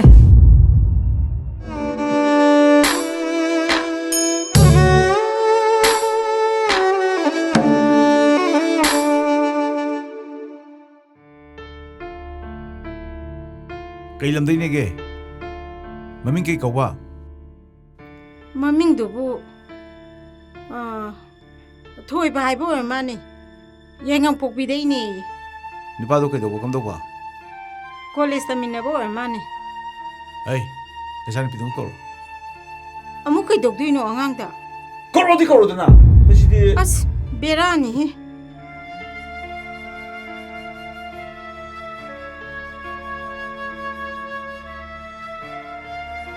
ꯑꯁ ꯇꯜꯂꯤꯍꯦ ꯅꯄꯥꯅ ꯅꯉꯣꯟꯗ ꯐꯨꯒꯦ ꯍꯥꯏꯗꯧꯗꯤ ꯅꯠꯇꯦꯗꯅ ꯑꯗꯨ ꯑꯣꯏꯁꯨ ꯍꯩꯅꯗꯦ ꯑꯩ ꯍꯩꯅꯗ꯭ꯔꯗꯤ ꯅꯨꯄꯥꯗꯣ ꯈꯪꯅꯔꯨꯅꯨ ꯐꯣꯟꯗ ꯆꯀꯠ ꯇꯧꯔꯨꯅꯨ Ay, shasala ay thak chatin ne. ꯑꯁ ꯁꯠ ꯂꯥꯛꯑꯣꯍꯦ Isan mudu sani midu kay lamdaine ba.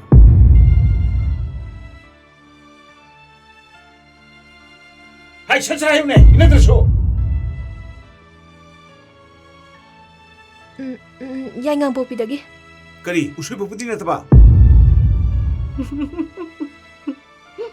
Ay, athuba matam misik to yum sir por kadom. Madusu ay no office lepam matam. Madu ngamdraba midi wakhan thado kadom. Modang sanabi yaroy. Makhata na pau phone lusu yaro. ꯀꯩꯅꯣ ꯃꯤ ꯃꯆꯥꯗꯣ ꯀꯧꯔꯒ ꯃꯣꯏ ꯄꯥꯕꯨꯡꯒ ꯁꯛ ꯈꯪꯅꯒꯦ ꯃꯔꯨꯞ ꯁꯥꯟꯅꯒꯦ ꯍꯥꯏꯔꯤꯕ꯭ꯔꯣ Ay, koksak pi. Nang khangpote. ꯑꯦ Hey, thoyeko. Thongdo phajana Che, lunda layo. amta ngai khu. Kaino? Kaidarage? ꯒꯥꯔꯤꯗꯣ ꯊꯥꯎ ꯌꯥꯎꯗ꯭ꯔꯦꯕ ꯁꯦꯟ ꯈꯤꯇ ꯄꯤꯔꯝꯃꯣꯕ Mon makhada lebne. Samyang kaiden lokthokunu ko. ꯍꯣꯏ ꯏꯆꯦ Engai ko. Wam hange. ꯀꯩ ꯍꯥꯏꯒꯦ ꯏꯆꯦ Nang ꯀꯣꯂꯦꯖ ꯇꯝꯃꯤꯟꯅꯕꯤ ꯏꯝꯐꯥꯜ ꯅꯨꯄꯤ ꯑꯃ ꯈꯪꯅꯕ꯭ꯔꯥ? ꯑꯃꯈꯛ ꯅꯠꯇꯦ ꯃꯣꯏ ꯈꯔ ꯑꯗꯨꯝ ꯈꯪꯅꯩ ꯈꯪꯅꯕ꯭ꯔꯥꯗꯤ ꯀꯣꯏꯅꯕ꯭ꯔꯥ ꯍꯥꯏꯕꯅꯤ ꯑꯄꯪ. ꯑꯁ ꯂꯣꯏꯔꯦ ꯈꯪꯅꯕꯕꯨ ꯀꯣꯏꯅꯕ꯭ꯔꯥ ꯍꯥꯏꯌꯦ ꯀꯣꯏꯅꯗꯦ ꯑꯩ ꯀꯣꯏꯅꯕꯒ ꯑꯝꯇ ꯍꯩꯇꯦ. Ngaha nongma ama akoidaga laame haida. Kana haiba? Ayingbina haini. Oh, adubudi laamina. Lamya me enjanu nang nanahum tatchani e. As sum chumna gangnabagi moina nungsidana lakchabudu aina roduwa. Lakanoyu. Imphal nupi koiba ga roi ko. Lamya enjanu haijini. Ayingbudi khangmidana. Pau tamba haibagi manadu lechitke.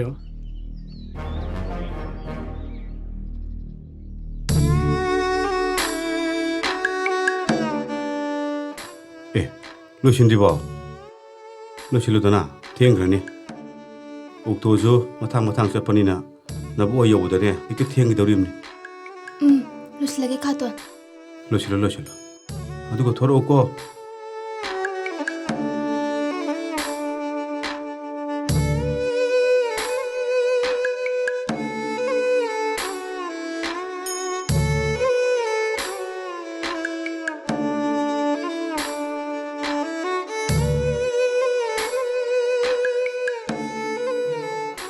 Jacoba numita. Aina mayamang di kaya badagi. Ngasi ibong na Jacobi yema. Ay bachawang bada. Imana set kibanya ay mapanekse. Ngasi ibong na Jacoba jida. Ay sino lagi po ima. Laune, Tiangrani na. Lore Kato.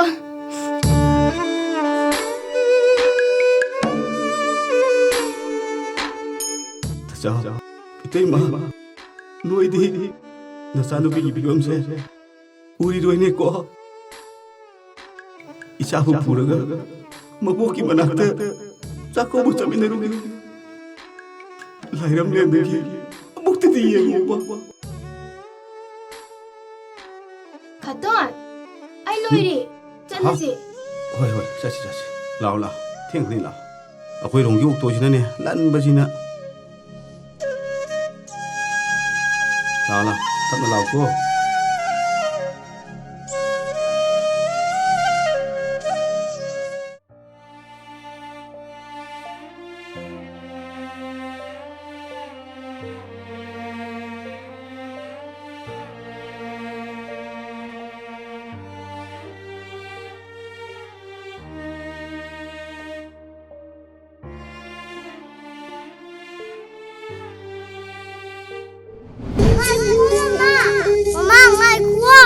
Sana.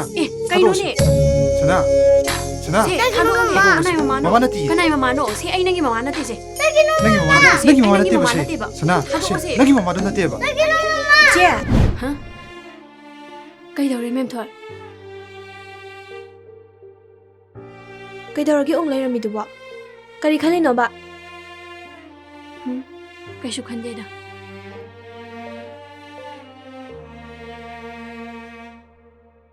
Aidi anganjigi khanbada yam nungaite ngoche. Nungaite na aina kaidawrudoino. Nong mutang chatlaga angangdugi mapungning nungai halubadi aidana. Mado farak tarakani. Pabung da syam nungaite amuktang athubada chataba yaroi harimniko. As farak takraponi. Masigi hanjina moi hek chatloyo. Thamoidi khukalamni che nangjo. Angangdugi mamado adum oibiyo habdi natedana. Ai kai haidoino khangdre. Ado angangdo khoida thambirasira. Ichena yum palaroi haimnina kaisu kaide kaino. Nang he yokpiro he.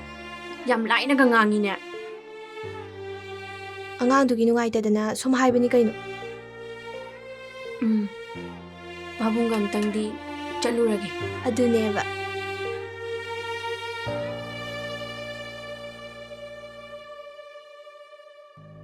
Kadaidano mi mana sakrisibo.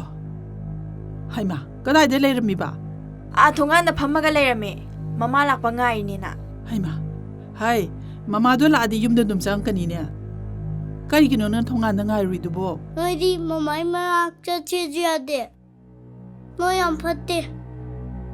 Ama palam da legi bane kuiroi la ani ye. Nate gashu. Ai mama gi le bang khange. Nan thengai ne. Ihe, madu nangi mama na te hai bane mi nangbo. Mane gashu adu maya ji nanu. Kaidore ta cho. Hobe hala adi. Kaidoragi nangbo. Ima, mi lai. Ima, kanano la ibo. As, aina haibaduni ba ima. Ima. Sana, lao, mi lai sangasi lao. Nasam na naga de pa pa de. Kai je lao sangasi.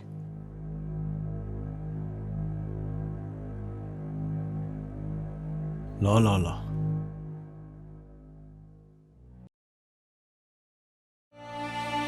Bobo, koi lak tu kanano. Bobok su khang diye. La kan da ne. Kana ma le do yeng si ko. Koi bobo.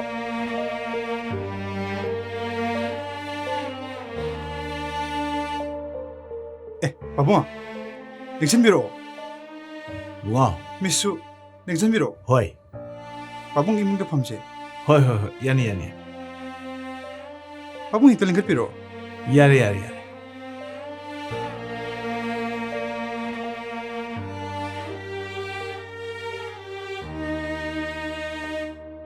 바봉아, 냉천비요. 야리. 미스, 핵대판 비요 야니. 야리.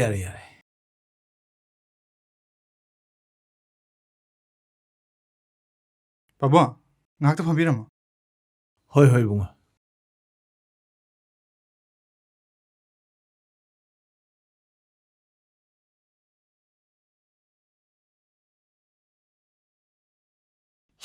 Ako mamalay.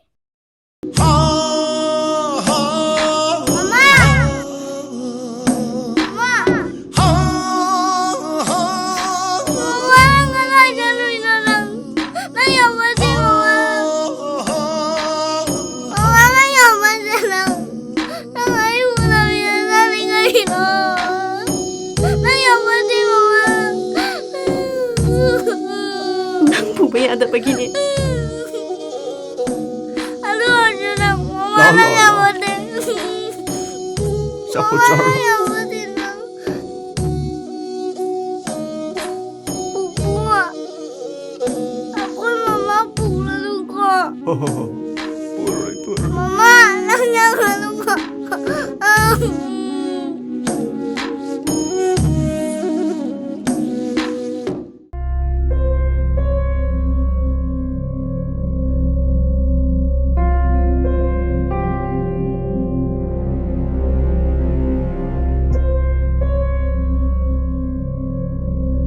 폰도 빌어 하이브네. 시. 아수 까나걸 못 버석시부 이랑이 굴라이 온토 어디? 아스. 바우도 파우는 거. 더우거든 이랑도. 까이노, 폰다 다이나를 팔아도 떠오르시보. 폰 진짜 짜가 떨어가니 해. 이랑 덩어리 봐. 폰인 거만 도둑이야 토이셰. 마람 좀나 신나들디 미워의 백일 남자 분치 로이먹만 할리세 폰실은이네. 아두부 ngang 자이드는 샘동나보 혼나시 그대로기. 혼나래. 양 혼나래. 낭나 개토한다나 마닝다 마마딩 나트로. 나짜는 비한시는 마담 짜드는 구디 티그세. 만나면 비치 솔라게 치러. 에이, ngasi mai practice kakani. 아들이다 마봉이 낙다 아이막 되는 거네. 아스. 콜레스 로이름 다시더냐. 파라 아무 따느니 고모이 바보아. 라릭 담바 똑게라 마카담 한게라. 아다 마봉나 톡바 똑스노. 아스. 답남다 칸나시 그대로기. 에이, 답나 읽는 강나 봐야다 바데니네. 아이는 콘 칼리셰. 너무 따이는 똑거네. 파리시. 뭐 바봉노 파니도 좀 떠오르시. 와세 한잔 강나 가다 보냈대. 꼭 해봐 꼭시나 간다들이네. 따이우나 봐 닝암다 방학드네 콘 쟁대시. 아이 샬롬 마기 보다 못 보면서 dokter로 샬로요. 아이 프라티게 가동네. 이해 샬로 어디 샬루래.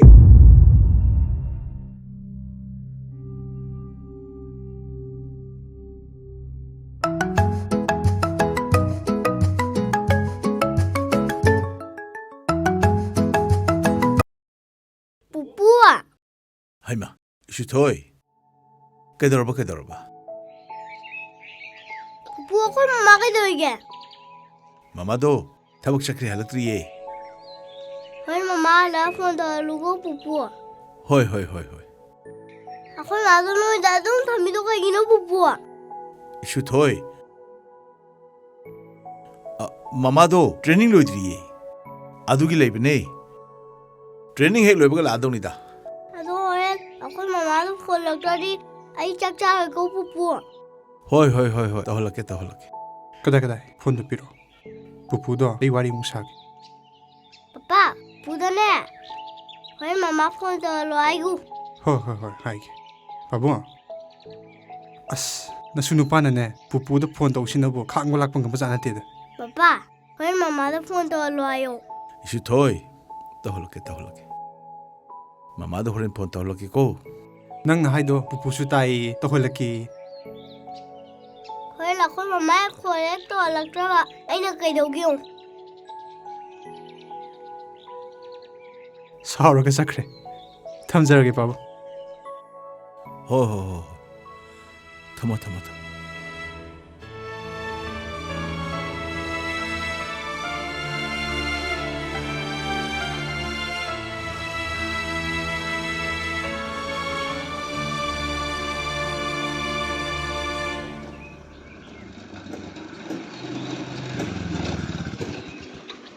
Kainomta hangzige mama.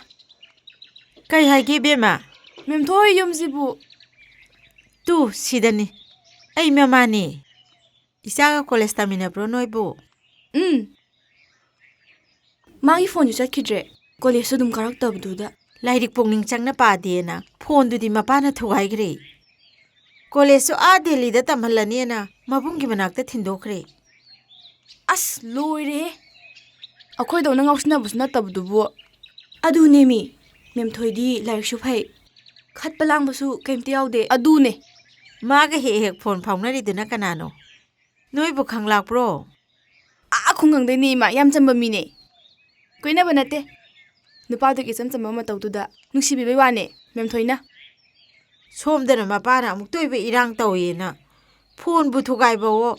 A Daili yogri sini. Pabung dusu hot temper gi mi haidu tareda. Madu tare bima. Ihe yumda changaga ne saga thaugi si bima. Cha thakpuga lairida ima. Laita laizareba phone jamu thugai bigidana. Noi pabung laite da. A Daili da mem thoi thin ba sakhibadagi halaktriye. Adu ju thengani. Hayeng ko na thage buku ima. Mem thoido yam nungaramoy. Kai bunoi bema. Sum mem thoini yam nusijaba. Ngauzabu nupaduga paphonadabado. Nungayamda wandaba mem thoido. Aduna ni ima. Khangdre dei bema. Mapana sathi man basidane. Ima de ko pungaurida. Hoi ima. Thengani halaje. Sa thaki se su yadrabani na ne. Yoro. Ima su ne dukan bok chalugi. Hoi ima. Chalugi ge ima.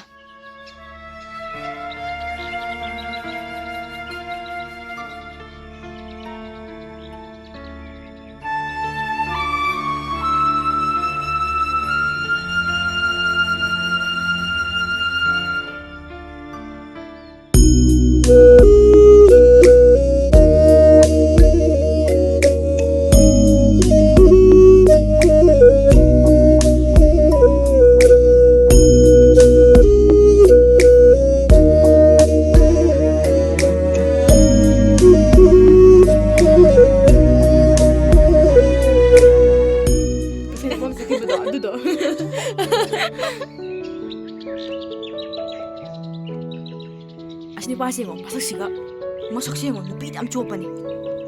Masaksiga tawrujengo. Yiningdamna. Yare he. Kaino ni? Nupi chap manabasida.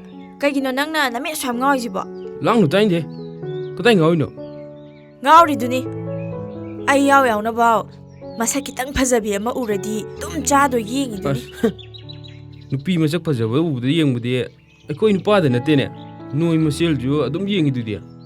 Akoi ni yengbana magi khuke dress maong mato adu khaki wane.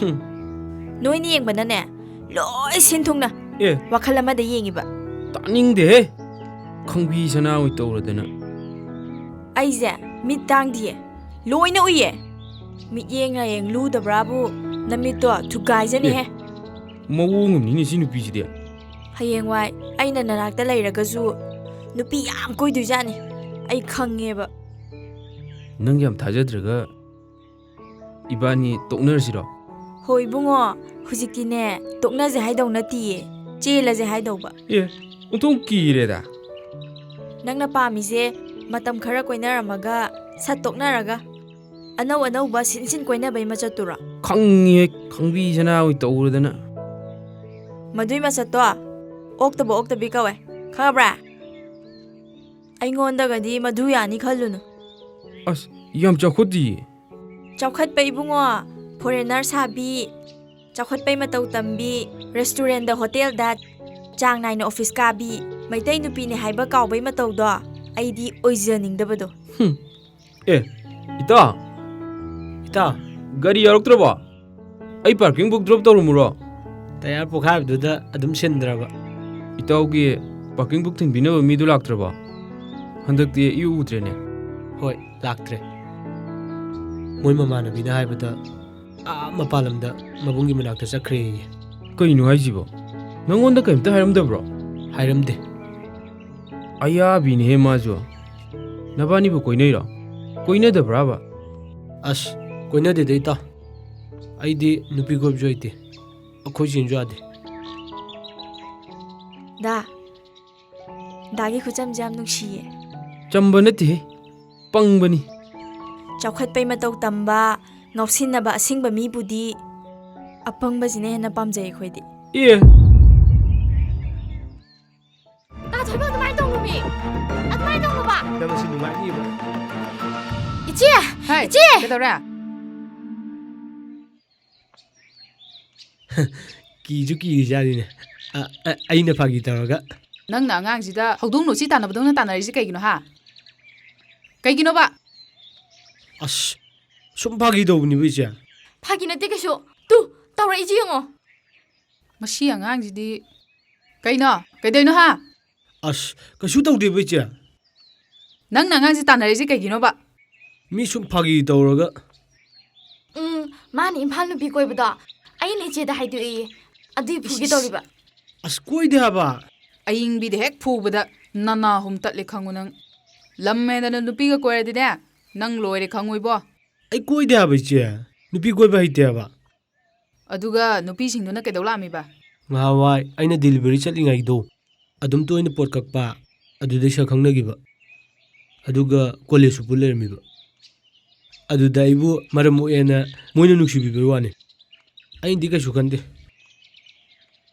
ꯑꯗꯨꯒꯅꯦ ꯍꯧꯖꯤꯛꯇꯤ ꯃꯄꯥꯟ ꯂꯝꯗ ꯂꯥꯏꯔꯤꯛ ꯇꯝꯈ꯭ꯔꯦ ꯄꯥꯎꯒ ꯐꯥꯎꯅꯈꯤꯗ꯭ꯔꯦ ꯑꯗꯨ ꯑꯣꯏꯗꯤ ꯐꯩ ꯑꯗꯨꯗꯤ ꯊꯣꯏꯕ ꯁꯥꯎꯅꯔꯣꯏꯁꯤꯀꯣ ꯏꯆꯦ ꯑꯩꯈꯣꯏ ꯄꯥꯕꯅꯅꯦ ꯐꯥꯝꯗꯒꯤꯅꯦ ꯆꯦꯡꯒꯨꯝ ꯐꯨꯛꯂꯛꯑꯦ ꯑꯗ ꯏꯆꯦ ꯍꯣꯏ ꯈꯔ ꯊꯤꯜꯂꯛꯑꯝꯃꯤꯅꯦ ꯑꯗꯣ ꯅꯪꯁꯨ ꯉꯥꯎꯁꯟꯅꯕ ꯌꯥꯔꯣꯏꯀꯣ ꯂꯥꯏꯔꯤꯛ ꯀꯟꯅ ꯄꯥꯎ ꯍꯟꯗꯛꯀꯤ ꯑꯦꯛꯖꯥꯝꯁꯦ ꯂꯣꯏꯕꯒ ꯂꯨꯍꯣꯡꯅꯕ ꯈꯟꯅꯔꯕꯅꯤ ꯊꯣꯏꯕ ꯂꯨꯍꯣꯡꯗ꯭ꯔꯣꯕꯣ ꯏꯆꯦ ꯊꯣꯏꯕꯅ ꯂꯨꯍꯣꯡꯗꯣꯏꯁꯦ ꯅꯪꯁꯨ ꯌꯥꯎꯗꯣꯏꯕ ꯆꯠꯂꯣꯏ ꯅꯃꯥꯏ ꯄꯣꯡꯄꯣꯡ ꯅꯞꯇꯅ ꯁꯤ ꯑꯉꯥꯡꯁꯤꯕ ꯃꯥꯅ ꯌꯥꯝ ꯁꯤꯡꯕꯩ ꯇꯥꯏꯞꯇ ꯑꯗꯣ ꯅꯪꯉꯣꯟꯗ ꯄꯥꯈꯪ ꯃꯆꯥ ꯈꯔꯅ ꯀꯣꯏꯂꯨꯝ ꯂꯨꯝꯕ ꯀꯣꯏꯍꯟꯅꯤꯅꯕꯗ ꯅꯠꯇꯅ ꯖꯥꯠ ꯖꯥꯠꯀꯤ ꯋꯥ ꯌꯥꯝ ꯍꯥꯏꯔꯛꯑꯦ ꯑꯗꯣ ꯑꯗꯨꯗ ꯅꯣꯏ ꯄꯥꯕꯅ ꯈꯨꯗꯣꯡꯊꯤꯕ ꯊꯣꯛꯇ꯭ꯔꯤꯉꯩꯗ ꯂꯨꯍꯣꯡꯊꯣꯛꯄꯤꯔꯁꯤꯅ ꯍꯥꯏꯔꯛꯑꯕ ꯑꯗꯨꯒꯤꯔꯣ ꯏꯆꯦ ꯍꯣꯏ ꯌꯨꯝ ꯂꯣꯏꯁꯟꯅꯕ ꯍꯣꯠꯅꯔꯤꯁꯦ ꯃꯥꯅꯦ ꯁ꯭ꯋꯥꯏꯗ ꯁꯦꯜ ꯇꯥꯟꯐꯝ ꯂꯩꯇꯕꯅꯤꯅꯅꯦ ꯏꯔꯥꯡꯁꯦ ꯀꯜꯂꯤꯉꯩ ꯃꯇꯝ ꯈꯔꯗꯤ ꯏꯆꯦꯁꯨ ꯏꯝꯐꯥꯜꯗ ꯏꯃꯥꯟꯅꯕꯤ ꯑꯃꯒꯤ ꯄꯥꯔꯂꯔꯗ ꯊꯕꯛ ꯁꯨꯕ ꯌꯥꯎꯔꯨ ꯇꯥꯔꯤ ꯀꯔꯝ ꯀꯥꯟꯗꯩ ꯆꯠꯇꯣꯏꯅꯣ ꯏꯆꯦ ꯍꯌꯦꯡꯗꯩ ꯆꯠꯂꯅꯤ ꯑꯗꯣ ꯌꯨꯝ ꯁꯥꯕꯒꯤ ꯆꯥ ꯂꯣꯟꯕ ꯈꯣꯠꯄꯁꯦ ꯃꯇꯦꯡ ꯈꯔ ꯄꯥꯡꯉꯝꯃꯨꯀꯣ ꯍꯣꯏ ꯏꯆꯦ ꯑꯗꯨꯗꯤ ꯏꯆꯦꯁꯨ ꯄꯣꯠ ꯆꯩ ꯈꯔ ꯂꯣꯏꯁꯜꯂꯨꯈꯤꯒꯦ ꯅꯪꯁꯨ ꯆꯠꯂꯣꯀꯣ ꯍꯣꯏ ꯏꯆꯦ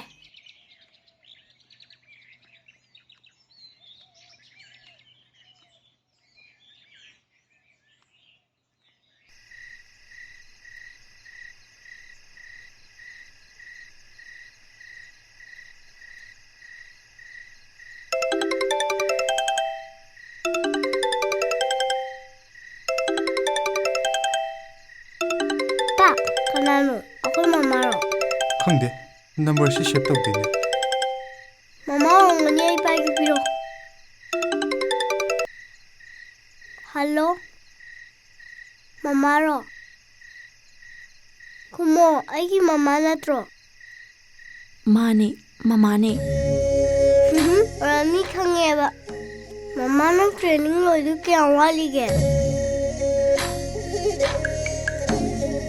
ꯃꯃꯥ ꯅꯪ ꯀꯩꯗꯧꯔꯒꯦ ꯈꯨꯝꯃꯛꯇ꯭ꯔꯤꯗꯣ ꯁꯅꯥ ꯃꯃꯥꯒꯤ ꯇ꯭ꯔꯦꯅꯤꯡꯁꯦ ꯂꯣꯏꯒꯗꯕ ꯈꯔ ꯋꯥꯠꯂꯤꯌꯦ ꯑꯗꯣ ꯌꯨꯝꯗ ꯂꯩꯔ ꯆꯠꯂꯨ ꯃꯃꯥ ꯃꯤ ꯃꯌꯨꯝ ꯂꯩꯗꯣ ꯀꯩꯒꯤꯅꯣ ꯃꯤꯒꯤ ꯃꯌꯨꯝꯗ ꯅꯠꯇꯤꯌꯦ ꯄꯨꯄꯨ ꯍꯣꯏꯗꯅꯦ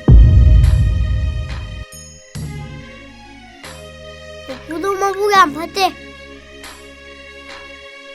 ꯃꯃꯥ ꯄꯨꯈꯤꯅꯣ ꯍꯥꯏꯔꯒ ꯑꯗꯨꯝ ꯄꯨꯔ ꯆꯠꯈꯤ ꯃꯃꯥꯒꯤ ꯇ꯭ꯔꯦꯅꯤꯡꯁꯦ ꯂꯣꯏꯗ꯭ꯔꯤꯐꯥꯎꯗꯤ ꯌꯨꯝꯗ ꯂꯩꯕ ꯌꯥꯒꯤꯔꯣꯏꯌꯦ ꯑꯗꯣ ꯃꯃꯥ ꯄꯄꯥꯅ ꯍꯥꯏꯕ ꯃꯃꯥꯒꯤ ꯇ꯭ꯔꯦꯅꯤꯡ ꯃꯐꯝꯗꯣ ꯃꯄꯥꯟ ꯂꯝꯗꯅꯦ ꯍꯥꯏꯕ ꯑꯗꯨꯒ ꯅꯪ ꯅꯛꯄꯁꯤꯕꯨ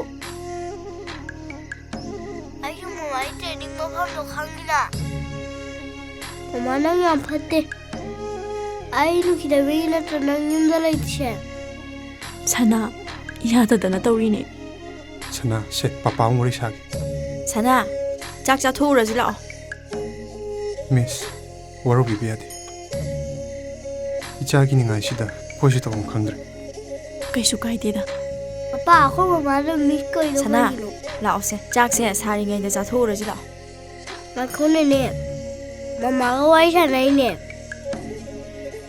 ꯄꯄꯥ ꯅꯪ ꯃꯃꯥꯗꯣ ꯌꯨꯝꯗ ꯂꯥꯛꯑꯣꯌꯣ ꯃꯃꯥ ꯂꯥꯛꯇ꯭ꯔꯤꯕ ꯑꯩ ꯁ꯭ꯀꯨꯜꯒ ꯑꯝꯇ ꯆꯠꯂꯣꯏ ꯑꯉꯥꯡꯗꯣ ꯑꯝꯇ ꯄꯥꯏꯍꯟꯕꯤꯔꯛꯎꯕ ꯁꯦ ꯃꯃꯥꯅꯅꯦ ꯄꯥꯏꯔꯛꯑꯣꯏ ꯃꯃꯥ ꯃꯤꯅꯅꯦ ꯅꯪꯁꯦ ꯁꯤꯈ꯭ꯔꯦ ꯍꯥꯏꯕ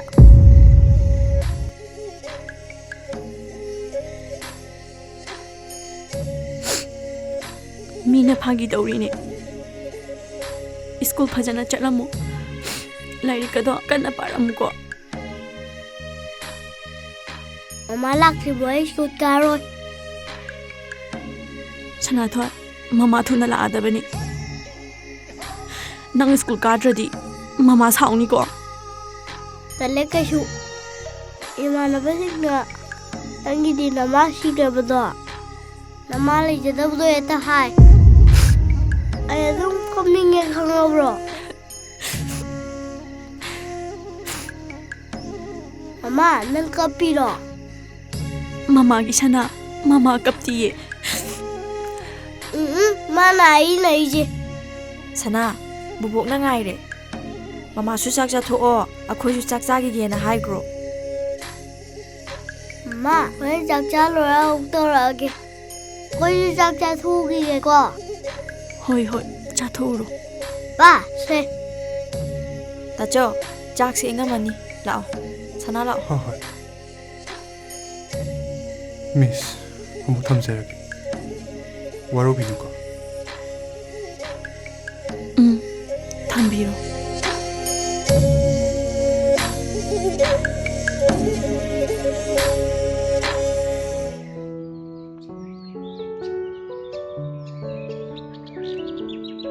ꯂꯤꯟꯊꯣꯏ ꯁꯅꯥ ꯅꯣꯏꯕꯨ ꯂꯣꯏꯗ꯭ꯔꯤꯕꯣ ꯅꯪꯒꯤ ꯍꯧꯅꯕꯤ ꯕꯖꯥꯔ ꯌꯧꯔꯒꯅꯦ ꯑꯗꯨ ꯂꯩꯌꯨ ꯑꯗꯥ ꯂꯩꯌꯨ ꯇꯧꯕꯗꯣ ꯇꯧꯔꯛꯀꯅꯨꯀꯣ ꯑꯩꯒꯤ ꯑꯄꯥꯝꯕꯗꯨ ꯂꯩꯕꯤꯔꯗꯤ ꯅꯤꯡꯉꯥꯏ ꯇꯧꯕꯤꯔꯣꯏꯅ ꯅꯪꯗꯤ ꯑꯎꯕꯗ ꯂꯩꯌꯨ ꯍꯥꯏ ꯀꯅꯥꯅ ꯄꯨꯊꯥꯡ ꯉꯝꯗꯣꯏꯅꯣ ꯍꯥꯏꯔꯣ ꯅꯪ ꯍꯣꯔꯦꯟ ꯅꯤꯡꯉꯥꯏ ꯇꯧꯒꯗ꯭ꯔꯣ ꯑꯁ ꯑꯩ ꯍꯥꯏꯕ ꯇꯜꯂꯤꯗ ꯃꯃꯥ ꯐꯔꯦ ꯑꯗꯨꯗꯤ ꯅꯪ ꯅꯤꯅꯦ ꯍꯣꯏꯒ ꯂꯩꯍꯧꯔꯣꯀꯣ ꯑꯁ ꯂꯥꯛꯑꯣꯁꯦ ꯊꯦꯡꯈ꯭ꯔꯅꯤ ꯄꯄꯥꯅ ꯊꯦꯡꯒꯅꯤ ꯌꯥꯑꯣꯌꯦ ꯍꯣꯔꯦꯟ ꯃꯤꯒꯤ ꯃꯃꯥꯡꯗ ꯂꯝ ꯍꯦꯜꯂꯗꯤ ꯀꯩꯗꯧꯒꯦ ꯌꯦꯡꯉꯨꯅ ꯁꯅꯥꯊꯣꯏ ꯅꯤꯅꯦꯒꯤ ꯍꯧꯕꯤ ꯂꯩꯔꯛꯎꯀꯣ ꯂꯦꯛꯀꯦ ꯅꯦꯅꯦ ꯌꯥꯝ ꯄꯥꯝꯖꯕ ꯂꯤꯂꯤꯕꯤꯗꯣ ꯂꯩꯕꯤꯔꯛꯀꯦ ꯍꯣꯏ ꯀꯥꯎꯅꯤꯀꯣ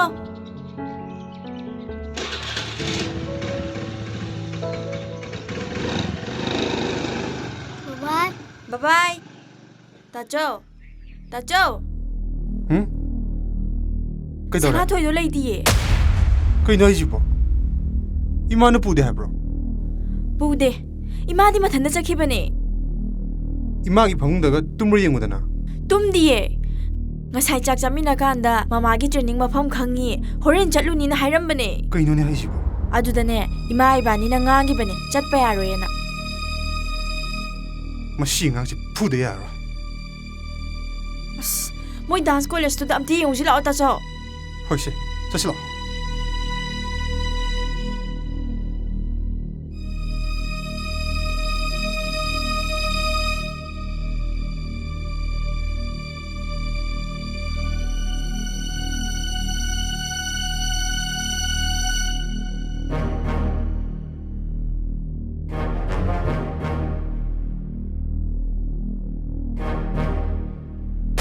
The lady.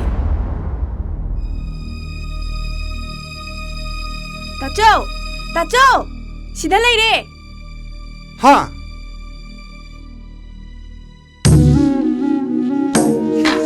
She around Sana Thoy. Da bro. Kain no nang taijibo. Sida kai dori no ba? Mama ini. Sida di mama su laitana. Lainnya. Sida training toile. Mana kan ku khangdala. Sana. Mama do. Training ma phama phongri. Sida tawdri. Mama do phone taw adudi. Training ma pham do nga charu seba. Piron phajaba sela chache. Natradi mina noknani eba. Laos yumda chache lao. Se laose. Sana Thoy. Yumda chatlagane. Pirol phajaba selaga mama unaba jaseba ko. Ani heri he. Mama ne bo khongau fuine. Mama no sai shuai roye. Lam yam henu. Jasila hai bane. Lu jalamo. Ai mama ga lakchage. Lao di lao hai bane. Nang isar ora. Imot ladana. Mi mang di gai tro nang bo. Laose. Ai mama ga lakya mane. Lam yam henu. Lao hai bane ko. Kaino tawri side. Sana Thoy hoina trane sibo. Lao hai bane. Lam yam henu ko na. Lao di lao hai bane. Ai mama ga lakya. Lao di sa lao. Lam yam henu ko na. Hei, lam yam henu ko na. Lao di lao dana. Ai mama ga lakya. Sa lao.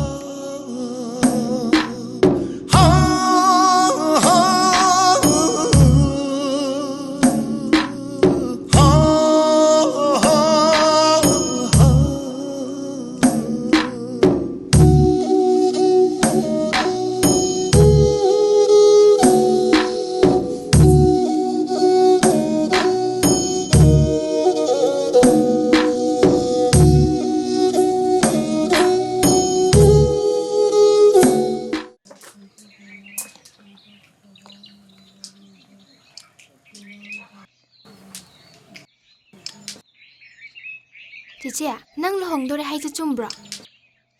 Kana hai ba nongon de. Akoi khato na hai ni. School chatpada pakhang jing ni inarakpa. Phar long ni kaina engon dagi halakpaduda. Waru nung chu thok jingai dane. Lohong topona pharani na. Akoi pa bana wari sa habene. As men ta potri da. Ta Thoiba ga ro hai je. Hoi. Moi mache ga khanarani habene. Moi mache di imphal lai gre hai dai ne. Palar yaugre habene. Moi mache da makot masa am hai ko. Setan baje am kalli. Aduna bo yum ga saba ngamini kaino. Mo yum saba da loidorabo. Loishala abane. Adudi lohong yarni. Cici gi lohong bathim bada. Ai di yauroi. Kay gi yaur dei ba. Mi gi mamangda ikaida. Mi na ingonda yengnarakani. Yengeng zano mawa longte.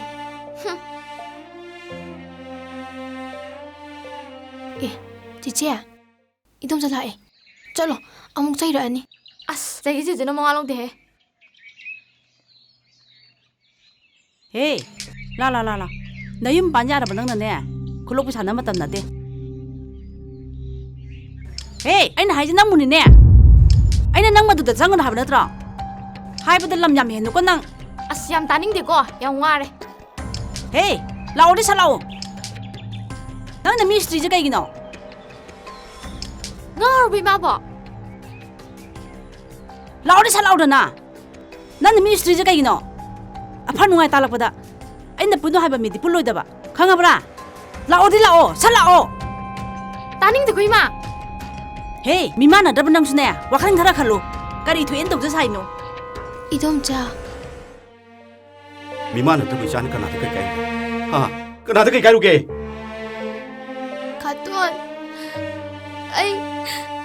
아이 지그라게 가돈 ꯑꯗꯨꯃꯥꯏꯅ ꯑꯇꯦꯛ ꯑꯀꯥꯏꯅ ꯆꯌꯦꯠꯅꯅ ꯂꯩꯗꯣꯏ ꯁꯔꯨꯛ ꯁꯤꯖꯈ꯭ꯔꯣꯅꯦꯍꯦ 이대마 헤이 시계동도 이샤 또 밉잖아띠네 나북진 빅바 아뽀고 나짜 극드는 나짜니는 큰바 미눈치 뭐제람도 야우더봐 차 올르고 낭닝해 시계동디 따서 ꯑꯁ ꯇꯥꯅꯤꯡꯗꯦꯗ ꯃꯊꯣꯡ ꯃꯔꯝꯗꯤ ꯈꯪꯗꯅ 에이 낭부 템낭드는 챔독나는 보 혼나는 보세 양 꾸이래 아두부 마복시기디 낭 챔독고 야라로이 마사나 마사기 아소이바 강가가 챔독 잡은 건 뭐봐 미도 미루원 따바 미거위 낭는 미루원 따다바다기네 아이제 미망 톡보다 나타나 뽕민나바 이치는 안 보아보 거나 한드럽네 낭 짝으로 잘로 나밤 짝으로 잘로 미루원 따지 보네 낭나 밤달 내려오다 봐 강가라 ꯑꯦ ꯑꯩꯗꯤ ꯀꯩꯗꯧ ꯆꯠꯆꯔꯨꯗꯣꯏꯕ ꯍ ꯅꯣꯛꯇꯨꯝ ꯅꯣꯛꯆꯅꯤꯡꯉꯤ 미 우시다봐 ꯉꯛꯆꯥꯎ ꯊꯦꯛꯄ ꯅꯪ ꯈꯪꯉꯤꯗꯅ ꯉꯁꯤꯗꯤ 이마 năng 짝으로죠 짝으로봐 따닌데 ꯈꯪꯉꯤꯗꯅ 미 우시다봐 ꯉꯛꯆꯥꯎ ꯊꯦꯛꯄ 헤이 ꯅꯪ ꯑꯩꯒꯤ ꯈꯨꯠꯇ ꯁꯤꯅꯤꯡꯗ꯭ꯔꯗꯤ ꯆꯠꯈ꯭ꯔꯣ ꯆꯠꯂꯣ 따서 답는 가는 집에 그대로게 마시기 누비다 할 팔아정네 너 아이기 그때 신인들이 짝으로 잘라 에 미갑 톡보가 미 핫바 혼나 되다 따서 하 사라 헨게 헬루 이또 나오르 사케 수사사기진 마나 마닝 또 야브로 아이 아투부도 와섭 장강나게 이샤니 누시림네나 마닝 tamambedina tro nasani pi hana mangsha 마나 마마이 샴칼리지가 이기노미 मधु ओबे याब वाना थे को होइने मेगी मचादुई फोन नंबर दुबु कदाई थिरे लौदैनो मे करी यांग पोपी थोइबा हारा दुम खंगनि बा हो बाबुनो थिरा पिरागे यो थमा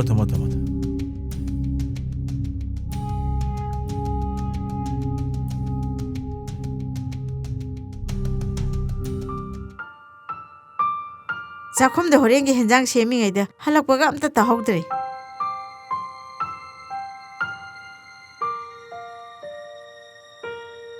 ꯀꯩꯗꯧꯔꯒꯦ ꯃꯣꯏ ꯐꯥꯕꯣ ꯅꯪ ꯅꯆꯥꯅꯨꯄꯤ ꯑꯇꯣꯝꯕꯤꯁꯦ ꯑꯅꯝ ꯌꯥꯝ ꯀꯟꯗꯧꯔꯤ ꯀꯔꯤ ꯑꯃꯨꯛ ꯍꯥꯏꯔꯛꯑꯒꯦ ꯆꯥꯛ ꯏꯁꯤꯡ ꯆꯥꯗꯦ ꯋꯥ ꯂꯥꯡꯒꯩ ꯉꯥꯡꯗꯕꯤ ꯎꯡꯉ ꯑꯗꯨꯝ ꯂꯩꯌꯦ ꯑꯦ ꯀꯃꯥꯏꯅ ꯇꯧꯗꯣꯏꯕ ꯑꯗꯨꯗꯤ ꯀꯩꯅꯣ ꯃꯥ ꯄꯥꯝꯃꯤꯅ ꯄꯥꯎꯗꯪ ꯐꯥꯎꯅꯖꯒꯦ ꯐꯣꯟ ꯅꯝꯕꯔꯗꯣ ꯂꯧꯔꯒ ꯄꯤꯔꯛꯑꯣꯁꯤꯅꯤꯗꯅ ꯅꯍꯥꯟꯅ ꯐꯣꯟꯗꯨ ꯊꯨꯒꯥꯏꯔꯝꯗꯅ ꯊꯝꯖꯤꯟꯕꯤꯔꯝꯃꯗꯤ ꯐꯔꯣꯏꯗ꯭ꯔꯗꯣ ꯍꯧꯖꯤꯛꯄꯨ ꯌꯥꯏꯉꯪꯄꯣꯛꯄꯤ ꯇꯥꯅ ꯆꯠꯂꯒ ꯀꯃꯥꯏꯅ ꯊꯤꯔꯨꯗꯣꯏꯅꯣ ꯃꯁꯛ ꯃꯁꯥ ꯈꯪꯕꯁꯨ ꯅꯠꯇꯅ ꯇꯉꯥꯏ ꯐꯗ꯭ꯔꯤ ꯆꯠꯂ ꯊꯤꯔꯨ ꯇꯥꯔꯦꯗꯅ ꯃꯥꯏ ꯃꯃꯤꯡꯗꯨꯕꯨ ꯑꯣ ꯊꯣꯏꯕ ꯍꯥꯏꯒꯨꯝ ꯇꯧꯕꯅꯤ ꯍꯣꯏ ꯊꯣꯏꯕ ꯍꯥꯏꯕꯅꯤ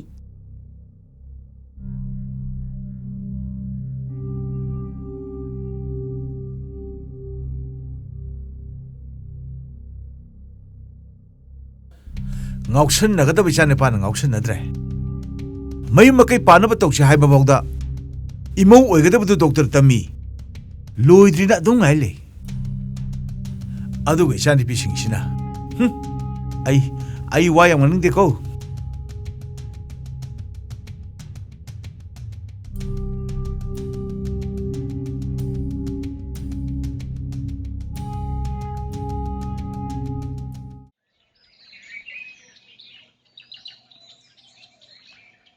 ꯍꯩꯃꯥ ꯂꯥꯛꯑꯣꯅꯦ ꯊꯦꯡꯉꯤꯅꯦ ꯃꯁꯤꯗꯤ ꯂꯥꯟꯁꯤꯗꯪ ꯇꯧꯔꯝꯗ꯭ꯔꯗꯤꯕ ꯅꯨꯡ ꯂꯩꯉꯣꯏ ꯄꯦꯛꯇꯅ ꯑꯐꯪ ꯊꯕꯛ ꯁꯨꯔꯒ ꯑꯗꯨꯝ ꯂꯩꯖꯗꯧꯗꯣ ꯀꯥꯡꯈꯣꯡ ꯍꯦꯛ ꯆꯥꯏꯍꯜꯂꯦ ꯑꯗꯨꯒ ꯁꯦꯜꯗꯤ ꯇꯥꯟꯗ ꯌꯥꯗꯦ ꯅꯆꯦꯅ ꯈꯨꯠ ꯁꯥ ꯍꯩꯒꯟꯕ ꯇꯟꯗꯕ ꯃꯤ ꯑꯃ ꯑꯣꯏꯔꯝꯕꯩ ꯅꯠꯇ꯭ꯔꯗꯤ ꯅꯪ ꯅꯨꯡꯉꯥꯏꯅꯤ ꯅꯪ ꯑꯁꯦꯡꯕꯅꯤ ꯑꯩꯈꯣꯏ ꯆꯦꯁꯤꯗꯤ ꯅꯨꯄꯥꯁꯨ ꯃꯥꯜꯂꯤ ꯅꯨꯄꯤꯁꯨ ꯃꯥꯜꯂꯤ ꯑꯁ ꯁꯥ ꯃꯔꯛ ꯉꯥ ꯃꯔꯛ ꯑꯗꯨꯅꯤ ꯑꯦ ꯀꯅꯥ ꯍꯥꯏꯕ ꯑꯗꯨꯗꯤ ꯁꯨꯝ ꯋꯥꯔꯤ ꯕꯣꯕ ꯍꯦ ꯅꯣꯏ ꯆꯦꯒꯤ ꯈꯣꯡꯒ꯭ꯔꯥꯎ ꯑꯃ ꯀꯥꯎꯔꯝꯃꯦ ꯑꯗꯨ ꯍꯥꯞꯈ꯭ꯔꯕꯣ ꯍꯥꯞꯈ꯭ꯔꯦ ꯏꯆꯦꯒꯤ ꯈꯣꯡꯒ꯭ꯔꯥꯎ ꯃꯆꯥ ꯑꯃꯁꯨ ꯐꯧ ꯂꯩꯔꯝꯃꯦꯕ ꯃꯗꯨꯁꯨ ꯍꯥꯞꯆꯟꯈ꯭ꯔꯅꯤ ꯑꯣ ꯇꯣꯛꯑ ꯄꯣꯠꯅꯤꯗ ꯍꯣꯏ ꯂꯥꯛꯑꯣꯅꯦ ꯊꯦꯡꯉꯤꯅꯦ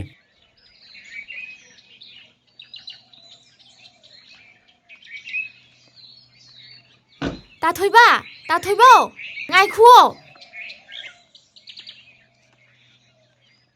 ꯀꯩꯅꯣꯗꯨꯕ ꯁꯦ ꯉꯥ ꯑꯌꯥꯏꯕꯅꯦ ꯏꯆꯦꯒꯤ ꯈꯔ ꯄꯨꯕꯤꯈꯣꯕ ꯏꯆꯦꯗ ꯑꯩꯅ ꯄꯤꯔꯛꯄꯅꯦ ꯍꯥꯏꯌꯨꯀꯣ ꯍꯣ ꯊꯣꯏꯕꯅ ꯍꯥꯏꯗ꯭ꯔꯁꯨꯅꯦ ꯑꯩꯅ ꯑꯗꯨꯝ ꯍꯥꯏꯕꯤꯅꯤꯗ ꯍꯣꯏ ꯌꯥꯏꯌꯦ ꯇꯥ ꯑꯪꯀꯜ ꯑꯗꯣ ꯇꯥꯊꯣꯏꯕ ꯑꯆꯥꯄꯣꯠ ꯂꯩꯔꯛꯎꯀꯣ ꯀꯩ ꯂꯩꯔꯣ ꯍꯥꯏꯅꯣ ꯒꯨꯂꯥ ꯃꯆꯥ ꯃꯆꯥꯗꯣ ꯊꯨꯝꯕꯗꯣ ꯑꯗꯨ ꯂꯩꯔꯛꯑꯣ ꯍꯣ ꯂꯩꯔꯛꯀꯦ ꯊꯦꯡꯉꯦ ꯑꯩꯈꯣꯏ ꯆꯠꯂꯨꯈꯤꯒꯦꯀꯣ ꯍꯣꯏ ꯆꯠꯁꯤ ꯂꯥꯛꯑꯣ ꯆꯠꯂꯨꯈꯤꯒꯦꯀꯣ ꯂꯥꯛꯑꯣ ꯊꯦꯡꯉꯦ ꯂꯥꯛꯑꯣ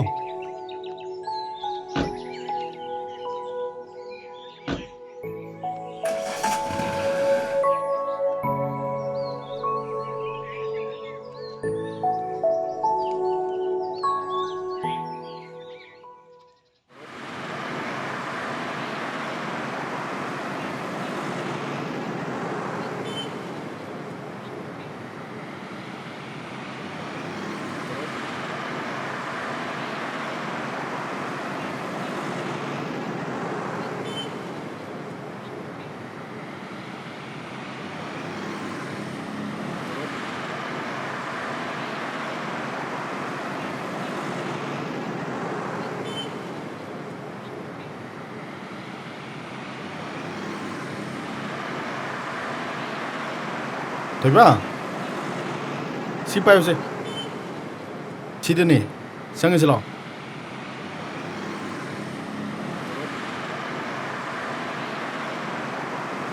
Lao sango. Sango.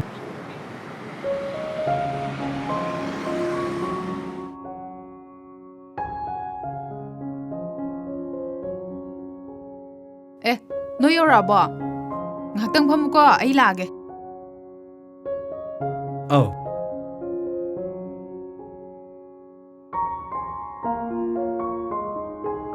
ꯑꯁ ꯑꯩꯈꯣꯏ ꯆꯦꯁꯤꯗꯤ ꯅꯥꯟꯅ ꯂꯩꯔꯝꯃꯤꯖꯥꯠꯅꯤꯅꯦ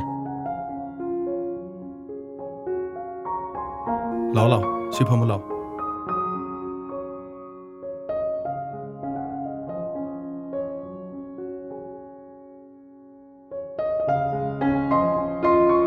ꯁꯤꯁꯦ ꯅꯪ ꯑꯝꯇ ꯇꯧꯕꯤꯔꯝꯃꯣ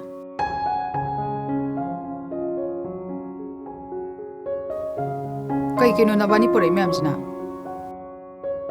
ꯀꯩꯅꯣ ꯄꯨꯡꯍꯥ ꯍꯥꯞꯆꯤꯜꯂꯛꯑꯕꯅꯤ ꯑꯌꯤꯡꯕꯤꯅꯁꯨꯅꯦ ꯏꯆꯦꯒꯤ ꯆꯥꯅꯕꯅꯦꯅ ꯉꯥ ꯑꯌꯥꯏꯕꯒ ꯌꯥꯝ ꯍꯥꯞꯄꯛꯈ꯭ꯔꯕꯅꯤ ꯑꯩ ꯆꯥ ꯂꯣꯜꯂꯛꯀꯦ ꯆꯥꯛ ꯆꯥꯔꯒ ꯇꯞꯅ ꯍꯜꯂꯣꯀꯣ ꯑꯁ ꯆꯥꯒꯗꯤ ꯊꯛꯅꯤꯡꯗ꯭ꯔꯦꯗ ꯋꯥꯔꯤ ꯑꯗꯨꯝ ꯁꯥꯟꯅꯁꯦ ꯌꯨꯝꯁꯨ ꯊꯨꯕ ꯃꯇꯝꯗ ꯂꯣꯏꯁꯤꯟꯗꯕ ꯌꯥꯗꯦ ꯂꯨꯍꯣꯡꯕꯁꯨ ꯄꯣꯏꯅꯨꯗ ꯇꯥꯔꯅꯤ ꯍꯥꯏ ꯑꯗꯨꯒ ꯅꯪꯅ ꯁꯨꯛꯂꯥꯛ ꯍꯦꯛ ꯂꯥꯛꯇꯦ ꯑꯗꯣ ꯀꯃꯥꯏꯅ ꯇꯧꯁꯤꯒꯦ ꯑꯁ ꯑꯩꯅ ꯍꯦꯟꯅ ꯂꯥꯛꯅꯤꯡꯉꯤꯅꯦ ꯍꯟꯗꯛꯀꯤ ꯊꯥꯁꯤꯐꯧꯇꯤ ꯂꯩꯔꯝꯃꯒ ꯂꯥꯛꯑꯒꯦꯅ ꯍꯥꯏꯅꯔꯝꯃꯤꯅꯦ ꯑꯗꯨꯒ ꯂꯨꯍꯣꯡꯕ ꯂꯣꯏꯔꯒ ꯑꯃꯨꯛ ꯍꯥꯏꯒꯠꯅꯕ ꯍꯣꯏꯅꯦ ꯈꯨꯔꯥ ꯁꯥꯖꯧꯅꯁꯨ ꯅꯨꯃꯤꯠ ꯊꯕꯥꯟ ꯑꯐꯕ ꯑꯃ ꯌꯦꯡꯉꯒ ꯅꯨꯃꯤꯠ ꯑꯃ ꯂꯦꯞꯊꯣꯛꯅꯕ ꯍꯥꯏꯔꯛꯄꯅꯤ ꯊꯣꯏꯕꯒꯤ ꯂꯨꯍꯣꯡꯕꯁꯦ ꯂꯣꯏꯔꯗꯤ ꯀꯩꯅꯣꯝꯗꯤ ꯈꯟꯅꯕ ꯌꯥꯏꯍꯦ ꯀꯩ ꯈꯟꯅꯗꯣꯏꯕ ꯏꯕꯥꯅꯤꯗꯤ ꯑꯉꯥꯡ ꯑꯣꯏꯃꯜꯂꯤ ꯌꯥꯝ ꯋꯥꯠꯂꯤꯁꯤꯅꯤꯅꯦ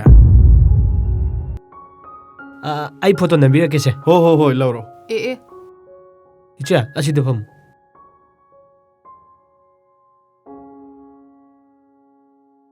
ꯔꯦꯗꯤ ꯏꯆꯦꯒ ꯏꯕꯥꯏꯒ ꯇ꯭ꯔꯦꯛ ꯃꯃꯥꯏꯗꯨꯕꯨ ꯀꯩꯝꯇ ꯏꯀꯥꯏ ꯈꯪꯗꯕ ꯃꯈꯩ ꯀꯩꯅꯣ ꯃꯤꯃꯥ ꯈꯜꯂꯤꯗꯨꯕꯣ ꯅꯁꯦꯜ ꯑꯅꯤꯁꯤꯒꯤ ꯍꯥꯛꯇꯛꯇꯅꯦ ꯏꯃꯥꯁꯤ ꯀꯣꯛꯁꯤ ꯐꯖꯅ ꯁꯥꯏꯍꯦ ꯏꯕꯨꯡꯉꯣ ꯆꯠꯈ꯭ꯔꯤ ꯍꯜꯂꯛꯇ꯭ꯔꯤ ꯅꯣꯏ ꯄꯥꯕꯨꯡꯁꯨꯅꯦ ꯃꯩ ꯍꯧꯒꯩ ꯁꯥꯎꯔꯕꯅꯤ ꯍꯣ Halakpaga ima hairagi. Hey, noi pabung hala amane. Horen ima amuk tauragi. Ho, thamo.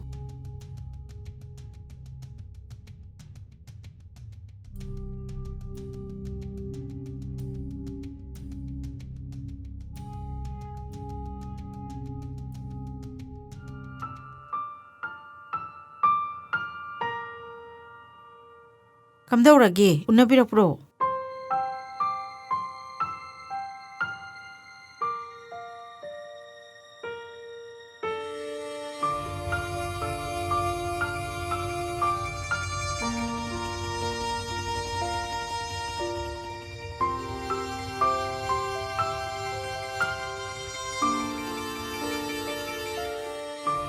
Sa thaksira sa lolo ura. Lolo thanungde. Ado nupam cha do thengna birakpro. Thenare. Nipa machadu lu humu matam lepam. Onthokna thureda. Aduna bu fareda. Pawdu taradi isanu pisu wakal hongani. Ai shani pisingshi wakal nong thenkreda. Si already aina phanaba wari saragi. Ngai khoni nachanu pi hansu wama hairi ne.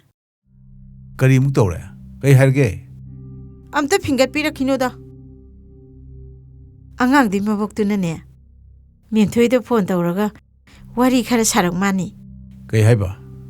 Ho masudugi ningai duna khangamdre. Yaraga di mama sakna nakon biu sini dana. Nachani pi ni kai haiba. Ahan singam ta tana rakhi ge na khumme ye. Mayai karab jak charga. Edik or basum charba punchi amada kathok tok saru. Marai bak thiraba angang dubu.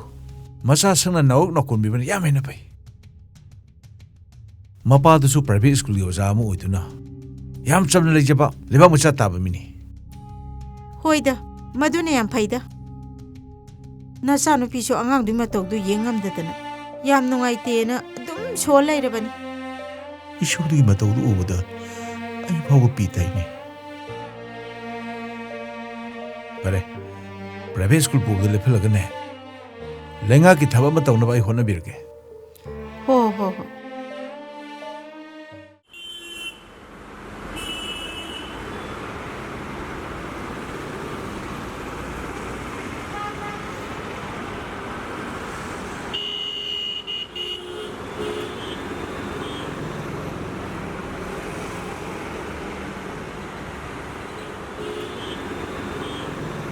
Papa, mama lại. Hả?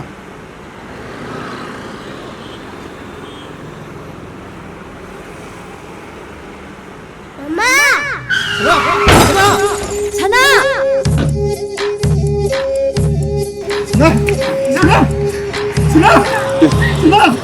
Đừng đến tôi xuống rồi. Không thể làm gì đâu. Không được.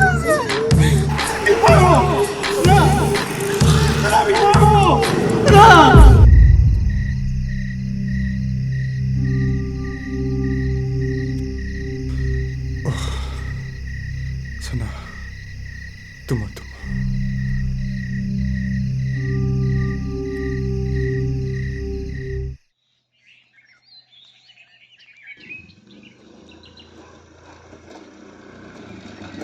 Sana natrane. Sana, ngai khuo. Mama. Kadai nang ma chali se? Mama I training mafam ba. Aro sake lai ne. Mama nang training loi ba. Mama gi training loi re. Mama icha ki nak ta la bane. Mama tu di jala silao.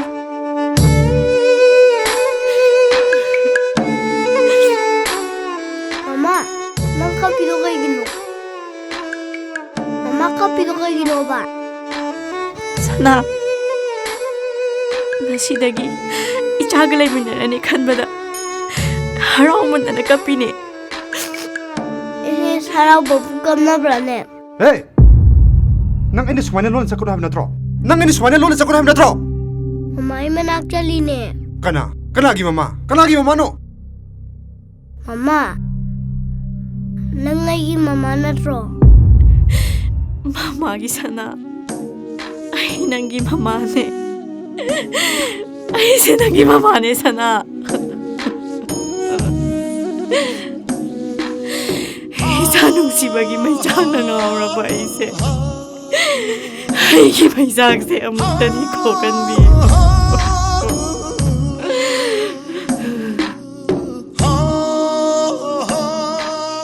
Miss, adumay to ko no? Sanadi. Masi ngang sidi. Sana! Sana! Mamagi sana!